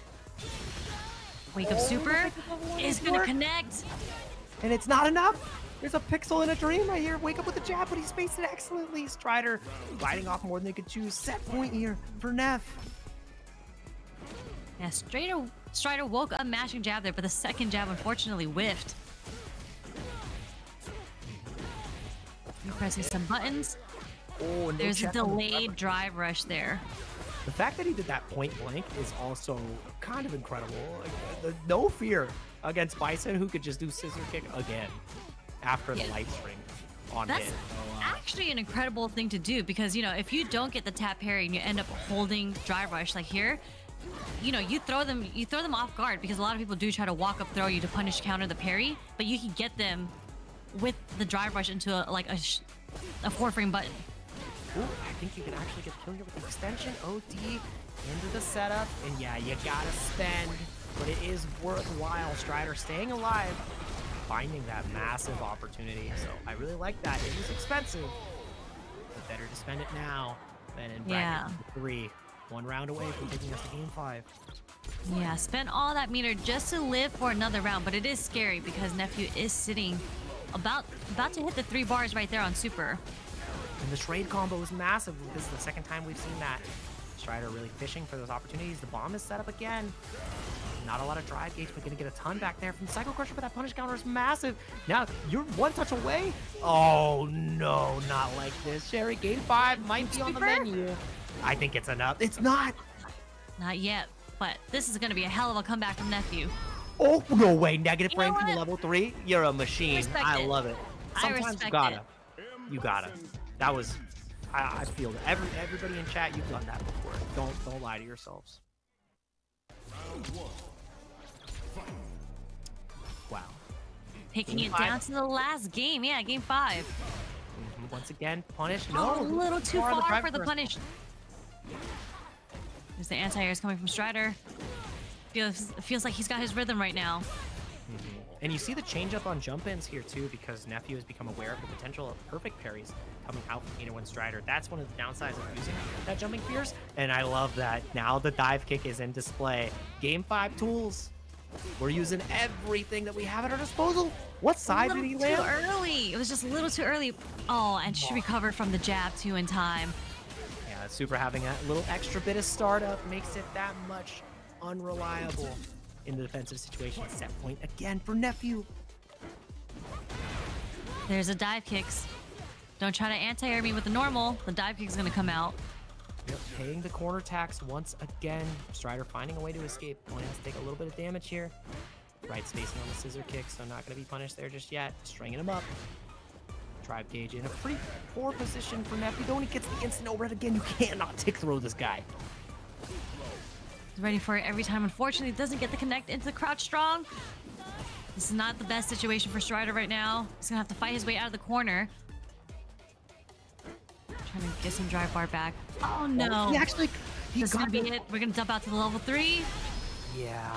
Oh, wow. What a closeout from Nephew. And it came off of that drive rush jab cancel. 801 Strider trying to take the initiative, utilizing the drive reversal to get Nephew off. But that is exactly what Nephew was looking for. Found the punish, understood that that was all it took, had the meter, had the resource, and what a down-to-the-wire decision. The fact that Nephew had that in his bag at the very end is kind of nuts. Yeah, just making sure that you're not doing a normal that can get drive reversaled, and just, you know, it was at a point where Strider was feeling, I don't want to say nervous, but a little anxious to get that pressure off of him, and he's shown in the previous round that he's willing to do the drive reversal. So Nephew, you know, kudos to him. Really good sequences that he was doing, good strings that he was doing just to bait out the drive reversal and getting a full punish, spilling enough meter to get a level 3. Yeah, looking at the set holistically and using the, you know, strong defensive habits and something that Bison would like to use often, especially against Drive Rush, against him in the final moments. So love that adaptation at the end there for Nephew, where Strider, he wasn't making it easy in any way, shape, or form. That was a fight tooth and nail. So even more Nephew on the menu. Strider got so much off the ground game, and like it is already difficult for Bison to anti-air, but Nephew just adding that layer of the dive kick in towards the end just made it that much harder for Strider to like anti-air her and just allowed Nephew to get that pressure in. And something easier than anti-airs in Street Fighter 6? Pressing that claim code though on Matcherino. If you type !Matcherino, you can go ahead and hop in right there. There's only 11 remaining. There are 952 of you, and we want to get that prize pool up a little bit more. So once again, shout outs to all the direct contributions. Nelson with the $5, Moso with the 15. I really appreciate that as well. And everyone who has claimed the code so far. Only let's 10 go, remaining. Chocote. Okay, Yeah, we see them coming in. 6, 5. We got 5 left. Let's get all 4. Countdown. We need 4 more people to contribute. Matcherino. It's so easy. All you got to do is press that button, go through the process. I know that 4 more of you can get it done before we get into this next match. There's only 2 potential sets remaining unless we get a grand final reset. I think we will be able to blast through the rest of those codes. Our players are ready. We are going into losers finals here. We get to see a rematch that was off stream earlier to get into top 8. Samurai versus Nephew, which Samurai was the one who sent Nephew to losers, and Nephew has been on a tear today. So I want to see what Samurai was able to do. And shout outs once again to 801 Strider for the massive raid. Great performance today. Love seeing your Bison continue to develop. Nephew's kind of cracked. He's looking pretty cracked right now. You know, makes sense. He's been cracked before. Alrighty, back into this one again. If you had to call it, do you think we're going to see another Samurai victory, or can Nephew get his revenge? We're going to find out now. Thanks everybody for joining. Tell your friends, tell everybody, because the Street Fighter is only going to get better from this point on. 2 sets remain, potentially 3. Losers finals starting now. Oh, there it is. What I mentioned earlier, when you do try to whiff punish Jury, especially if you're standing fierce, it is you yourself that usually gets whiff punished for even attempting to do so. no way. Oh, the patience from Nephew on offense there, the power of nothing into the reversal bait. That's got to hurt right off the rip. But, you know, as we said, round 1, you got to establish it earlier. You're willing to do that ODDP reversal. Yeah, let him rip early and often. Samurai, not afraid. You brought it up early in the show. He will play that patient game. He'll play the clock, but he will also send the DP and the perfect parries into the corner you go. Not where you want to be, especially with how low the drive gauge is. You got to find out, and immediately descending level 1 gets him that little bit of gauge back. That's what's so important here. Yeah, just that one button whiff punish straight into the super confirm. Gives you almost a bar of drive gauge back. Like, that's another piece. Not only is it damage, not only is it corner carry, it is the peace of mind on the drive gauge position. They're feeling each other out. It's the next hit. They're going to dump all their meter for the win. Oh, out of their flame, trying to find the spacing, but the crouch medium kick finally stuffing the drive rush. Massive opportunity, and it is going to be the level 2 here. And we are even on the resource war here. It couldn't be closer on this final game for Game 1. Final round for Game 1. Yep, pretty even too. Both starting with just 1 bar, trying to build up to 2. I like that slow. Both of these players are more than happy to play it slow. Oh my god, we're on like layer 4. That was disgusting. Yeah, the backdash and then reading the backdash with the perfect parry. It's like, I know you know, I know you know. It's disgusting. I love it. Oh, look how patient they are in the corner. Samurai said, I'm not leaving. This is my home. He's doing some good wiggling right now, some walk blocking, just to wiggle himself a little by little out the corner. But the double shimmy whip punish. No way. Yeah, the first one didn't fully convert, but Nephew's like, I got a second one lined up for you right here. Don't worry about it. Double 3x3 confirm right there. Cost 3 bars, 2 shimmies. I'll have one right up right there. That was incredible from Nephew. Almost a double perfect too. I want to call that out. He was incredibly healthy there. He only got hit by maybe There's a lot of GGs in chat. I just saw it. There's so many good games. All these games have been incredible, so I like that. The sportsmanship is there. Players are happy to continue duking it out, especially at this level. And is Nephew going to do it again? Where it's like, whether it's losers or winner side, it happened in 5 all the time, and Chris CCH is waiting up there. Is he just going to be like, man, I just wanted to see how this tournament would go, quit my job? No, I won the whole thing. It's great. I just wanted to see how I do today. Just woke up feeling like entering. I woke up feeling like a winner. Mikey's trying to not let that happen though. Samurai is, and he's done it once. He definitely wants to get another chance at Chris CCH. Yeah, nice jab check from Samurai over there. Not letting Nephew get the tick throws in. Or delayed buttons. The fireball has been that extra little range needed to contest with that the stand fierce of Jury, and also the walk up crouch medium kick. So I really like that so far from Samurai. The walk up perfect parry. What? He's showing walk up sweep. He's showing walk up perfect parry, and Nephew is not afraid to show wake up uppercut.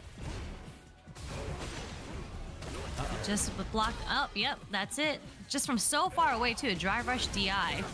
Said, hand me the ID. I need to see that age. Oh, under 30, still got hit. No entry. Good stuff to Samurai though. Starting the round off with drive rush overhead, so nice block on Samurai there. Yeah, the defense from Samurai has been such a treat to watch. And again, he's back in the corner, but it feels comfortable. It feels like home.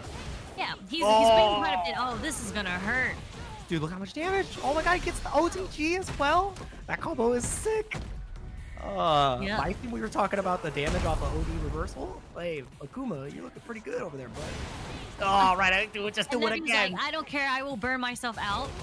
I still have super meter to fight back at least. Yeah, I got level 1. I can survive. But the fireball is such a good tool to deal with the level 1. Finds the air-to-air, and he gets the Tatsu air confirm. The awareness from roundhouse anti-air off a neutral jump, and you get the juggle. Insane. Hell yeah. Oh, Shoto Samurai starts it off with his own drive rush overhead, and it actually does connect on Nephew. That is the Ryu Season 1. Didn't go for the command grab, sets up that situation. That's so dang tricky. And, you know, Samurai just ready. The layers are there. It's all for what a frame kill. Oh, man, guess again. Can you take the strike? Do you TP again, Nephew? Offensive drive reversal.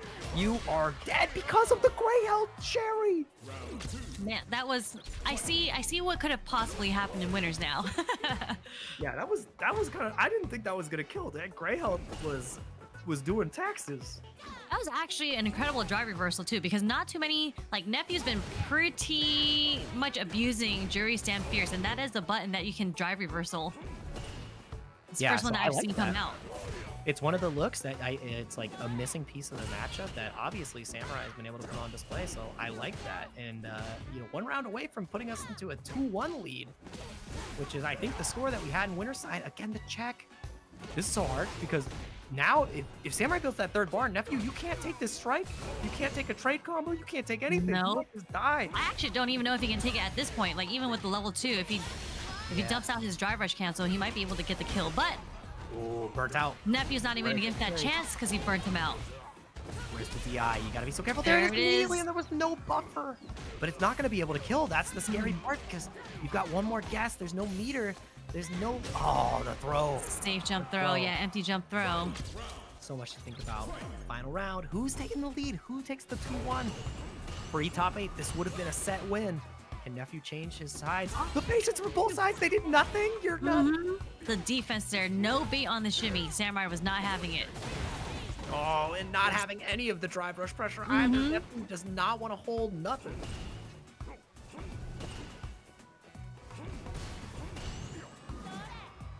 I don't play a fireball game right now. Oh my god, the perfect parry on the Fuha allows him to find the gap.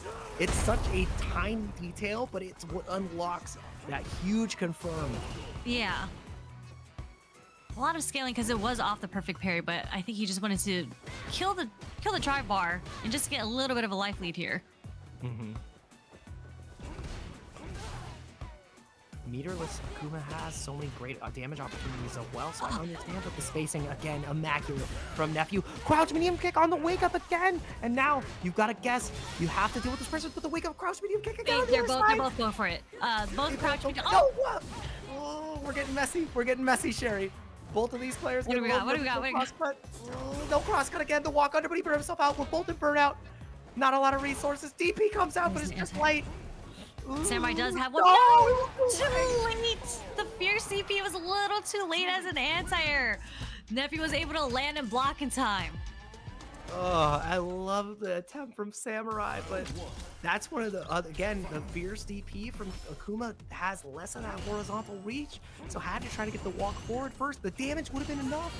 That's why he went for it. Light probably would have connected, but it wouldn't have killed you. He's been in the same situation, and now he is getting run over. This is where the momentum becomes so important. Yeah, Samurai did try to bait it out, and again, tried to avoid the DP as an anti-air there with Tatsu, but still got clipped because, again, Jury's DP is incredible as an anti-air. Oh, yeah. I cannot believe that Samurai was that confident in the corner to go for raw sweep. Now it's a one-touch game. Both sides just got to find the right hit. Oh, and the OD Fireball trade is so good, but he checks the overhead with crouch medium kick. Wake up again, and he doesn't have to spend any bar. Samurai. The will of the warrior. I can. What do you mean you did it again? Yeah, these wake up low forwards are just working for both players right now. I'm impressed. All right. Sometimes the best defense is offense. All right. Have no fear. You just gotta commit. Yep. Press it. Delayed just in case Nephew did OD DP there. Like he is trying to seal this game right now. Just so he can even it up to 2-2 at least. No check on the dry brush this time, but no, he wasn't even going to bother trying to check that. And the overhead is going to connect this time. We're going to go straight into level 3. Yeah, and I like this early spend from Nephew because he's going to have a huge opportunity to build level 1s, which he's used so consistently, potentially a feng shui for the next round too. And Samurai more than happy to take the throws. He can take 2 more, but he challenges out in that moment. Oh, look at the patience, the spacing. He says, I will stand here all day. We got 50 seconds, you and me in the corner. What a confirm! It does connect into the critical art. That's massive. I don't know. It just kind of evens it up a little bit. It's not even even. You have to force the burnout here. And he held the parry. Oh, that was massive. Nephew's the one in the Nephew has no fear. He is literally just walking forward. He's like, and a dash forward. There's his jump here's. It wasn't enough. It wasn't enough to kill. He thought it was going to chip. He thought it was going to chip. How did that not kill? What? I think the first hit of the TP whiffed. He wasn't close enough. The horizontal reach. Yeah, it was only 1 hit, unfortunately, of that fierce EP. Oh, maybe OD Adamant Flame, but it's not invul. I like the idea, but it just... Oh, that's so rough. No, but it's not over. It's not over. Yeah, still a chance against the crouch medium kick, finding a way out of the corner again. Takes the solid knockdown. Just locking him up, trying to build a little bit of that gauge back. Battle with attrition becoming that much harder for Samurai, especially after spending all that meter in the previous round only for it to not pan out. I think Nephew's gonna look for a way to activate Feng Shui just to get the burnout on Samurai right now. Samurai not giving him a chance to. No GP. There's the jump here. Walking the corner. Level 3 is about to be available too, so you have to be so careful. Samurai is aware. He burned himself out. I don't know. The level 2 is available. You got to be ready for DI. You got to be ready. The CA's there now too, Sherry. Oh, no confirm off the 1 single hit from the Fierce. Very surprising from Nephew, actually. Look at the buffer. Look at the buffer. Yeah, they are moving. Oh, wasn't ready. Just with the raw DI. It's gonna go straight to level 3. CA will be able to close it out in that moment where Samurai he blocked the overhead, right? Forced to stop buffering. And as soon as Nephew saw that, saw the opening, saw the opportunity, and closed it out. That is going to be Nephew taking it 3-1, denying a game 5, getting the run back, and giving us the rematch from, I believe, last week, which is going to be Chris CCH and Nephew again. The rematch of Street Fighter. I feel like I've watched this match. This is one of the matches I've commentated in Grand Finals more than anything else in Street Fighter. It's kind of nuts. Yeah, they're definitely not new to Grand Finals of any sort of tournament. Chris CCH and Nephew have been in so many Grand Finals of tournaments, and I'm sure they play each other all the time. I mean, West Coast. Yeah, this is going to be a storied matchup, especially for the West Coast, WNF, World Warrior, you name it. And, you know, both of these players want to have their eyes on Capcom Cup once again. There's still that $1 million prize pool for first place, life-changing money. And Nephew playing a character that's done it before, so has the eyes on the prize. You want to aim for the top of the table, and both of these players have the talent and work ethic to make it happen. So really appreciate you guys all coming out, supporting the World Warrior for US West, Canada West, and supporting our sponsors too. If you want to wear some of the best apparel in the business, you got to get in on the bait action as well. They have some incredible t-shirts, an incredible line of Street Fighter apparel. Wearing one right now. Kind of hard to see, but this is the King shirt that they have, and it's pretty cool because it says Street Fighter Bait Inc. and over here it says I'm a professional. That's me. I'm a professional, and you can be a professional too if you get yourself a bait shirt. So love that for y'all. Love that we have this support. So get in on the sick apparel. Come to the all the majors that are happening, all the offline qualifiers that y'all were asking for. We got Cream City Convergence, we got Singapore, we got Japan, and many more with some of the best dripping. CT also, yeah. Oh, EC2 coming up. That everything in October. It feels like it's back to back to back. The travel season is in full force again. We are in full force here for the West Coast as we get into Grand Finals. This is going to be Chris CCH duking it out with Liquid Nephew to determine actually who's first on the leaderboard here. So there's a lot on the line for this one to close us out for the night. Winner side Chris, loser side Nephew. Yep, Nephew's going to have to reset it if he wants to take this. Getting the crumple from almost full screen. Ed. Nephew, that was just such a late cancel into DI too. I'm surprised that DI worked. Yeah, and I mean, Nephew was ready and prepared, always be buffering. ab day. I like that though. It's a core strength of any Street Fighter player. Lockdown in the corner though. The dragon. We're so low. We are scrapping. Oh my god. Nephew burned himself out. Walk under. Oh, that's massive. Oh, whip. That was my whip. The reset. And Nephew held up the whole time. Okay. This is sloppy. Level 1 is available, but the Hoo-Ha beats it no matter what. That was such a fumble. That was a fumble. That was a scramble. Fumbology. That was a degree in fumbology. That was scrambling. Yeah, I'm getting nervous. Like, I'm getting extra wrinkles watching Nephew duke it out in these close quarter situations almost every time. And we're going straight back to the corner. Oh, I love the adjustment there. Chris, I felt like he made a mistake, but he picked up the level 2 combo. With, yeah, he's like, oh, that's not going to work, so I'm going to switch it over to this one.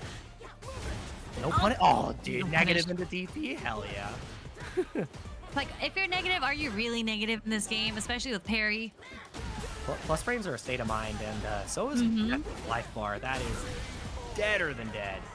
2 bars available here, and Chris can build up 2 level 2s in this round just because of the meter gain you still get during the super, so really great opportunity here for Chris. But Nephew not wanting to give Chris the opportunity to even start drive rushing immediately, but that's a massive snatcher in the side switch. That snatcher was from so far. Down, and nice air-to-air. I think Nephew was looking for a jump fierce there, too. Playing the mini game right there too. Oh, this is massive. Level 3 is gonna come out. No, just gonna save it for the next interaction. I love the down back in the whip. A little movement we got going on here. Here is where we see the level 3. Well, a little nice forward dash, back dash. I love that too. There's so much to think about for Ed as well, just because of how he controls that range. You have the kill rush, you have forward dash, back dash, neutral jump. There's so many things to look for, so I don't blame Nephew for getting caught reaching at that point. As Yipe says, you reach, I teach. Up down in the corner again. We're learning a valuable lesson. The reaching is working. Yeah. No, Nephew's got this lockdown right now. Chris did try to do a walk-up throw. Yeah. Again, he's like another one. Just let it rip. Another. Yeah, like, are you ready for 2? You might be ready for 1, but I don't think you're ready for 2. Like, you didn't perfect parry the first one. I'm gonna do this again. You're not jumping. Coward. You know how good I am at anti-airs. Hold this, Reds. Chris is getting the onslaught. The jury experience in the corner, if you will. And the ability of, like, Nephew being able to just move backwards and forwards and just keep the pressure on. And again, DI. Such a good tool against Ed. Yeah, and I mean, that's what we were trying to see from Samurai earlier in the set, but Nephew having a lot better placement with the DI so far, especially finding that gap where Chris wanted to, find an out, but taking the plus frames, taking the liberties, no DI just yet. Drive gauge is about to be back for Nephew. He's just going to take the plus frames one more time. Full gauge. The thing is, if he finds this hit, CA can lead him to paradise. Let's see how it goes. And Nephew is not biting. Perfect parry on the snatcher. Excuse me? No punish, though, but Nephew accidentally jumps into the corner, but back throws him out of the corner anyways. And now it's Chris's turn to back throw him into the corner. And I love that, utilizing the kill rush, trying to bait out the DP, and the spacing was perfect from Nephew to take us to a game 3, 1-1 on the board. There's no downtime between these sets, between these games. Yeah, they're just going straight into it. They just want to brawl. Yeah, there's no time to think. We're playing this, and jumps right on a whip. Oh no! Whoa! I don't know if that was an input error or the hardest read of the night, but oh no, he missed the normal in between to get the connection. Yeah, true. Oh, a little bit of a bait, and just winning the drive gauge battle here pretty convincingly so far. Nice walk up by Chris, though. Just walking up, blocking, just to see what Nephew wants to do. Yeah, and I mean, that's typically a spot where you'd see that -3 into perfect parry, so I really like that because then it will check you. It's safe, gives you a huge punish if they decide to go for the parry. So, love that layer that we're seeing here so far. We're about to be in burnout, though, but I don't think it matters because you're going to be able to get that kill. We're going to the next round, Sherry. And Nephew's switching up the timing of his normals on defense. He's delaying strong a lot, and it's actually catching Chris off guard quite a bit. And there's that dive kick if you try to anti-air him. Oh, level 1 again, just cashing in the meter. I really like that decision as well. Lockdown, taking the corner themselves, but I mean, the damage payoff is going to be huge. These jump fierces are working out for Nephew, but just like that, Chris is gonna be able to burn out Nephew with the level 2. Yeah, and we're going to the corner. I think that's the most important part. No, the desync ended a little bit early, so there is no burnout. Oh, that is such a family situation. Uh-oh. Knockdown again. Perfect parry comes out. Not gonna get the burnout just yet. Finds the challenge. The punish counter though. It just whiffed just a little too far, and Nephew's able to get the punish counter conversion to level 1. That was miscalculation on spacing there. And that's so hard because that changes the entire tempo of the game. Nephew, by the skin of his teeth, gets that next round, but DI right back. Chris ready and prepared this time. Been punished before. Not gonna let it happen once again. Nice check on the low. Trying to stop Nephew from walking forward on him. Oh yeah. Oh, nice whiff punish. And the wake up super? Yeah, baited it out. That is incredible from Chris. Massive opportunity, crouching heavy. I mean, heavy kick to start, massive damage. Now you can't really take the throw, and that's why the low comes out. You saw the counter hit. Nephew was mashing something, and the active defense did not pay off this time.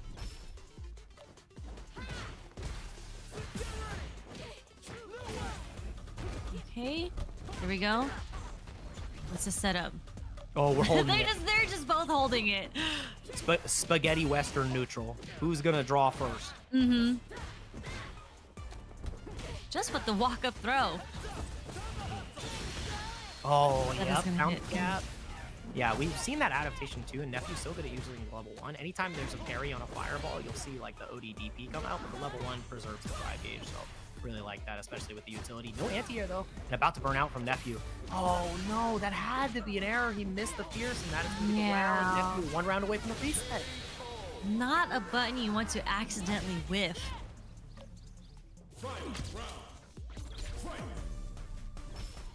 But, you know, not too bad of a situation for Nephew because he is sitting on the 3 bars right now. So there's a lot of damage he's able to dump right now in this last round.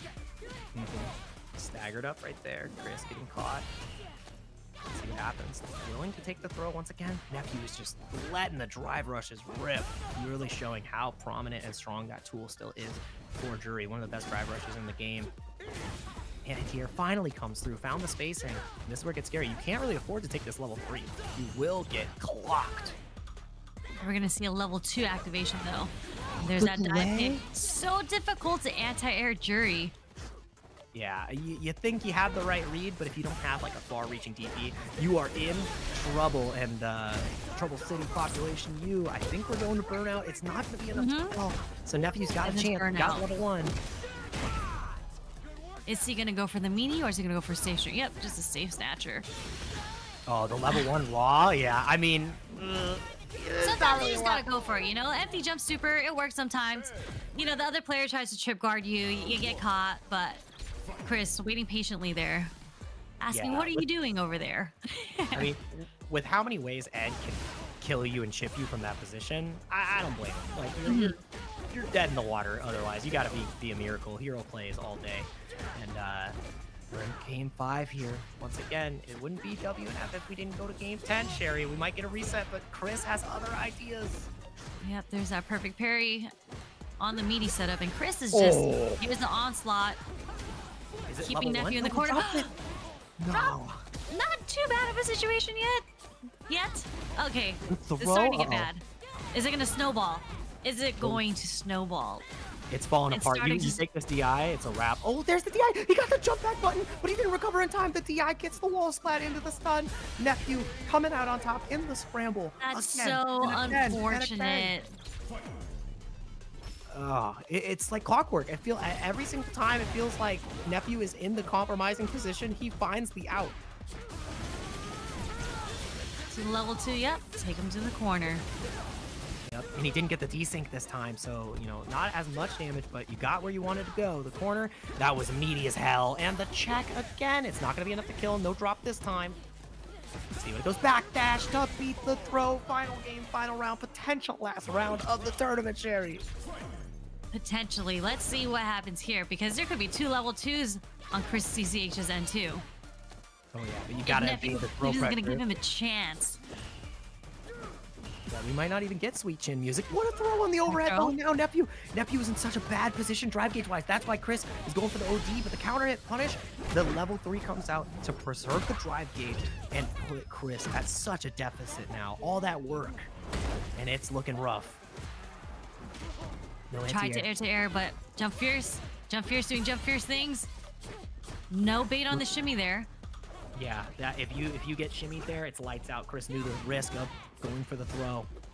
Trying to find the burnout. That is the key to success here. Nephew knows that's why he's walking back, trying to garner this space, trying to create that opportunity. Burned himself out. And it was too late. It's not enough kill. Oh, no. Right there on the Boo Hog. This is massive. I don't think we even see A, actually. You hold on to it because you want to have it as insurance. If you get this hit, the DI comes through. Can he kill? I'm not sure. Is he going to burn himself out trying to do so? Or are we going to go for a reset? Are we going to see the yellow? No. Not going to kill, but there's one more guess. He's got a full drive gauge. He has a level 1 Sherry. It is one guess for tournament, one guess for reset. What are you about? What's it going to be? Oh, the shimmy worked! And Chris takes it! Chris CCH is your US Canada West World Warrior Champion for week 2 for the second event. That means that he is going to take the lion's share of points. He is going to take the pole position, most likely on the leaderboard. It's going to be neck and neck here, but what an incredible performance. No reset, no loser's side. Chris, it was so close though. It was really, really close. Nephew was about to bring it back. He's looking so strong, but yeah, just in the end, again, when you are in that last guess situation, 50-50, and it's either the throw or the hit that's going to hit you, it's so hard not to tech the throw. Yeah, and I mean, it's that last interaction. It's one guess. I mean, Chris just needed that throw to kill, which just empowers the rest of the options, and finding the shimmy at the last moment is what closes it out. It could have gone either way. That was a banger match. I'm not gonna lie, it's one of my favorites to always watch between those two and see how they elevate each other's play. So seeing it get to that point, especially when it got sloppy, like when you see players of their caliber start to play sloppy, where the cracks are starting to show and who can really, put the pieces back together at the end, that's where Street Fighter becomes the best. It is so good to watch. So really love the performance we got for all our players there. Really had a great time. I want to give a shout out to you, Sherry, again. Really happy to see you commentating more events and bringing the hype to the West Coast. We love this place so much. We got a ton. All the players I feel like are our friends. So seeing them succeed and getting to talk about them, it feels right. Yeah, commentating top 8 West is pretty cool. I mean, like, you got 9th. Like, you were just about to be in here in the top 8 commentating and playing at the same time. But yeah, it's always great to see all the friends, all the homies make it to top 8 and just being able to commentate, kind of make jokes, because there's so many inside jokes of all the stuff that happens here, like Dr. Danny Pham and Stan Short. But, it's great to see the West Coast showing out. I think for a bit of time we were kind of in the low tier-ish. We didn't really have like that shine out player, but there's so many players now that are heavy hitters, and it's really cool to see so many people come back, like 801 Strider. Not that he ever left, but to see them with their dominant performance. Same thing as Samurai, and we have like the young blood like Enzo. We still have Noah. It's just, it's good to see the West Coast showing out. Yeah, there's such a wealth of talent, and I love that Street Fighter 6 has really invigorated the competitive scene here that the West Coast has always had. And at first, it was from the arcade scene. We had a plethora of our locals, which we still do. So many incredible locals here on the West Coast. The Super Arcades, the WNFs of the past. Now we have our Game Realms, our Contenders, our Riverside Game Labs, and then also the entire Canada scene. Yeah, they're slowly starting to build themselves up and come back. It's great. Yeah, so seeing that life get breathed right back into the community has been a hell of a treat. But yeah, once again, I think I wanted to call out everybody in the chat. Really thank you for making the community what it is. Sherry, thank you once again. And to everybody watching, make sure you tune in to even more Street Fighter 6 action, because this was just the second event for the World Warrior US Canada West. There's more to come. Enjoy Street Fighter 6 and get ready for Terry, because that is going to tear up this leaderboard potentially. We'll see you next time. Really appreciate y'all. Enjoy the Street Fighter, enjoy the action, and shout outs to all y'all.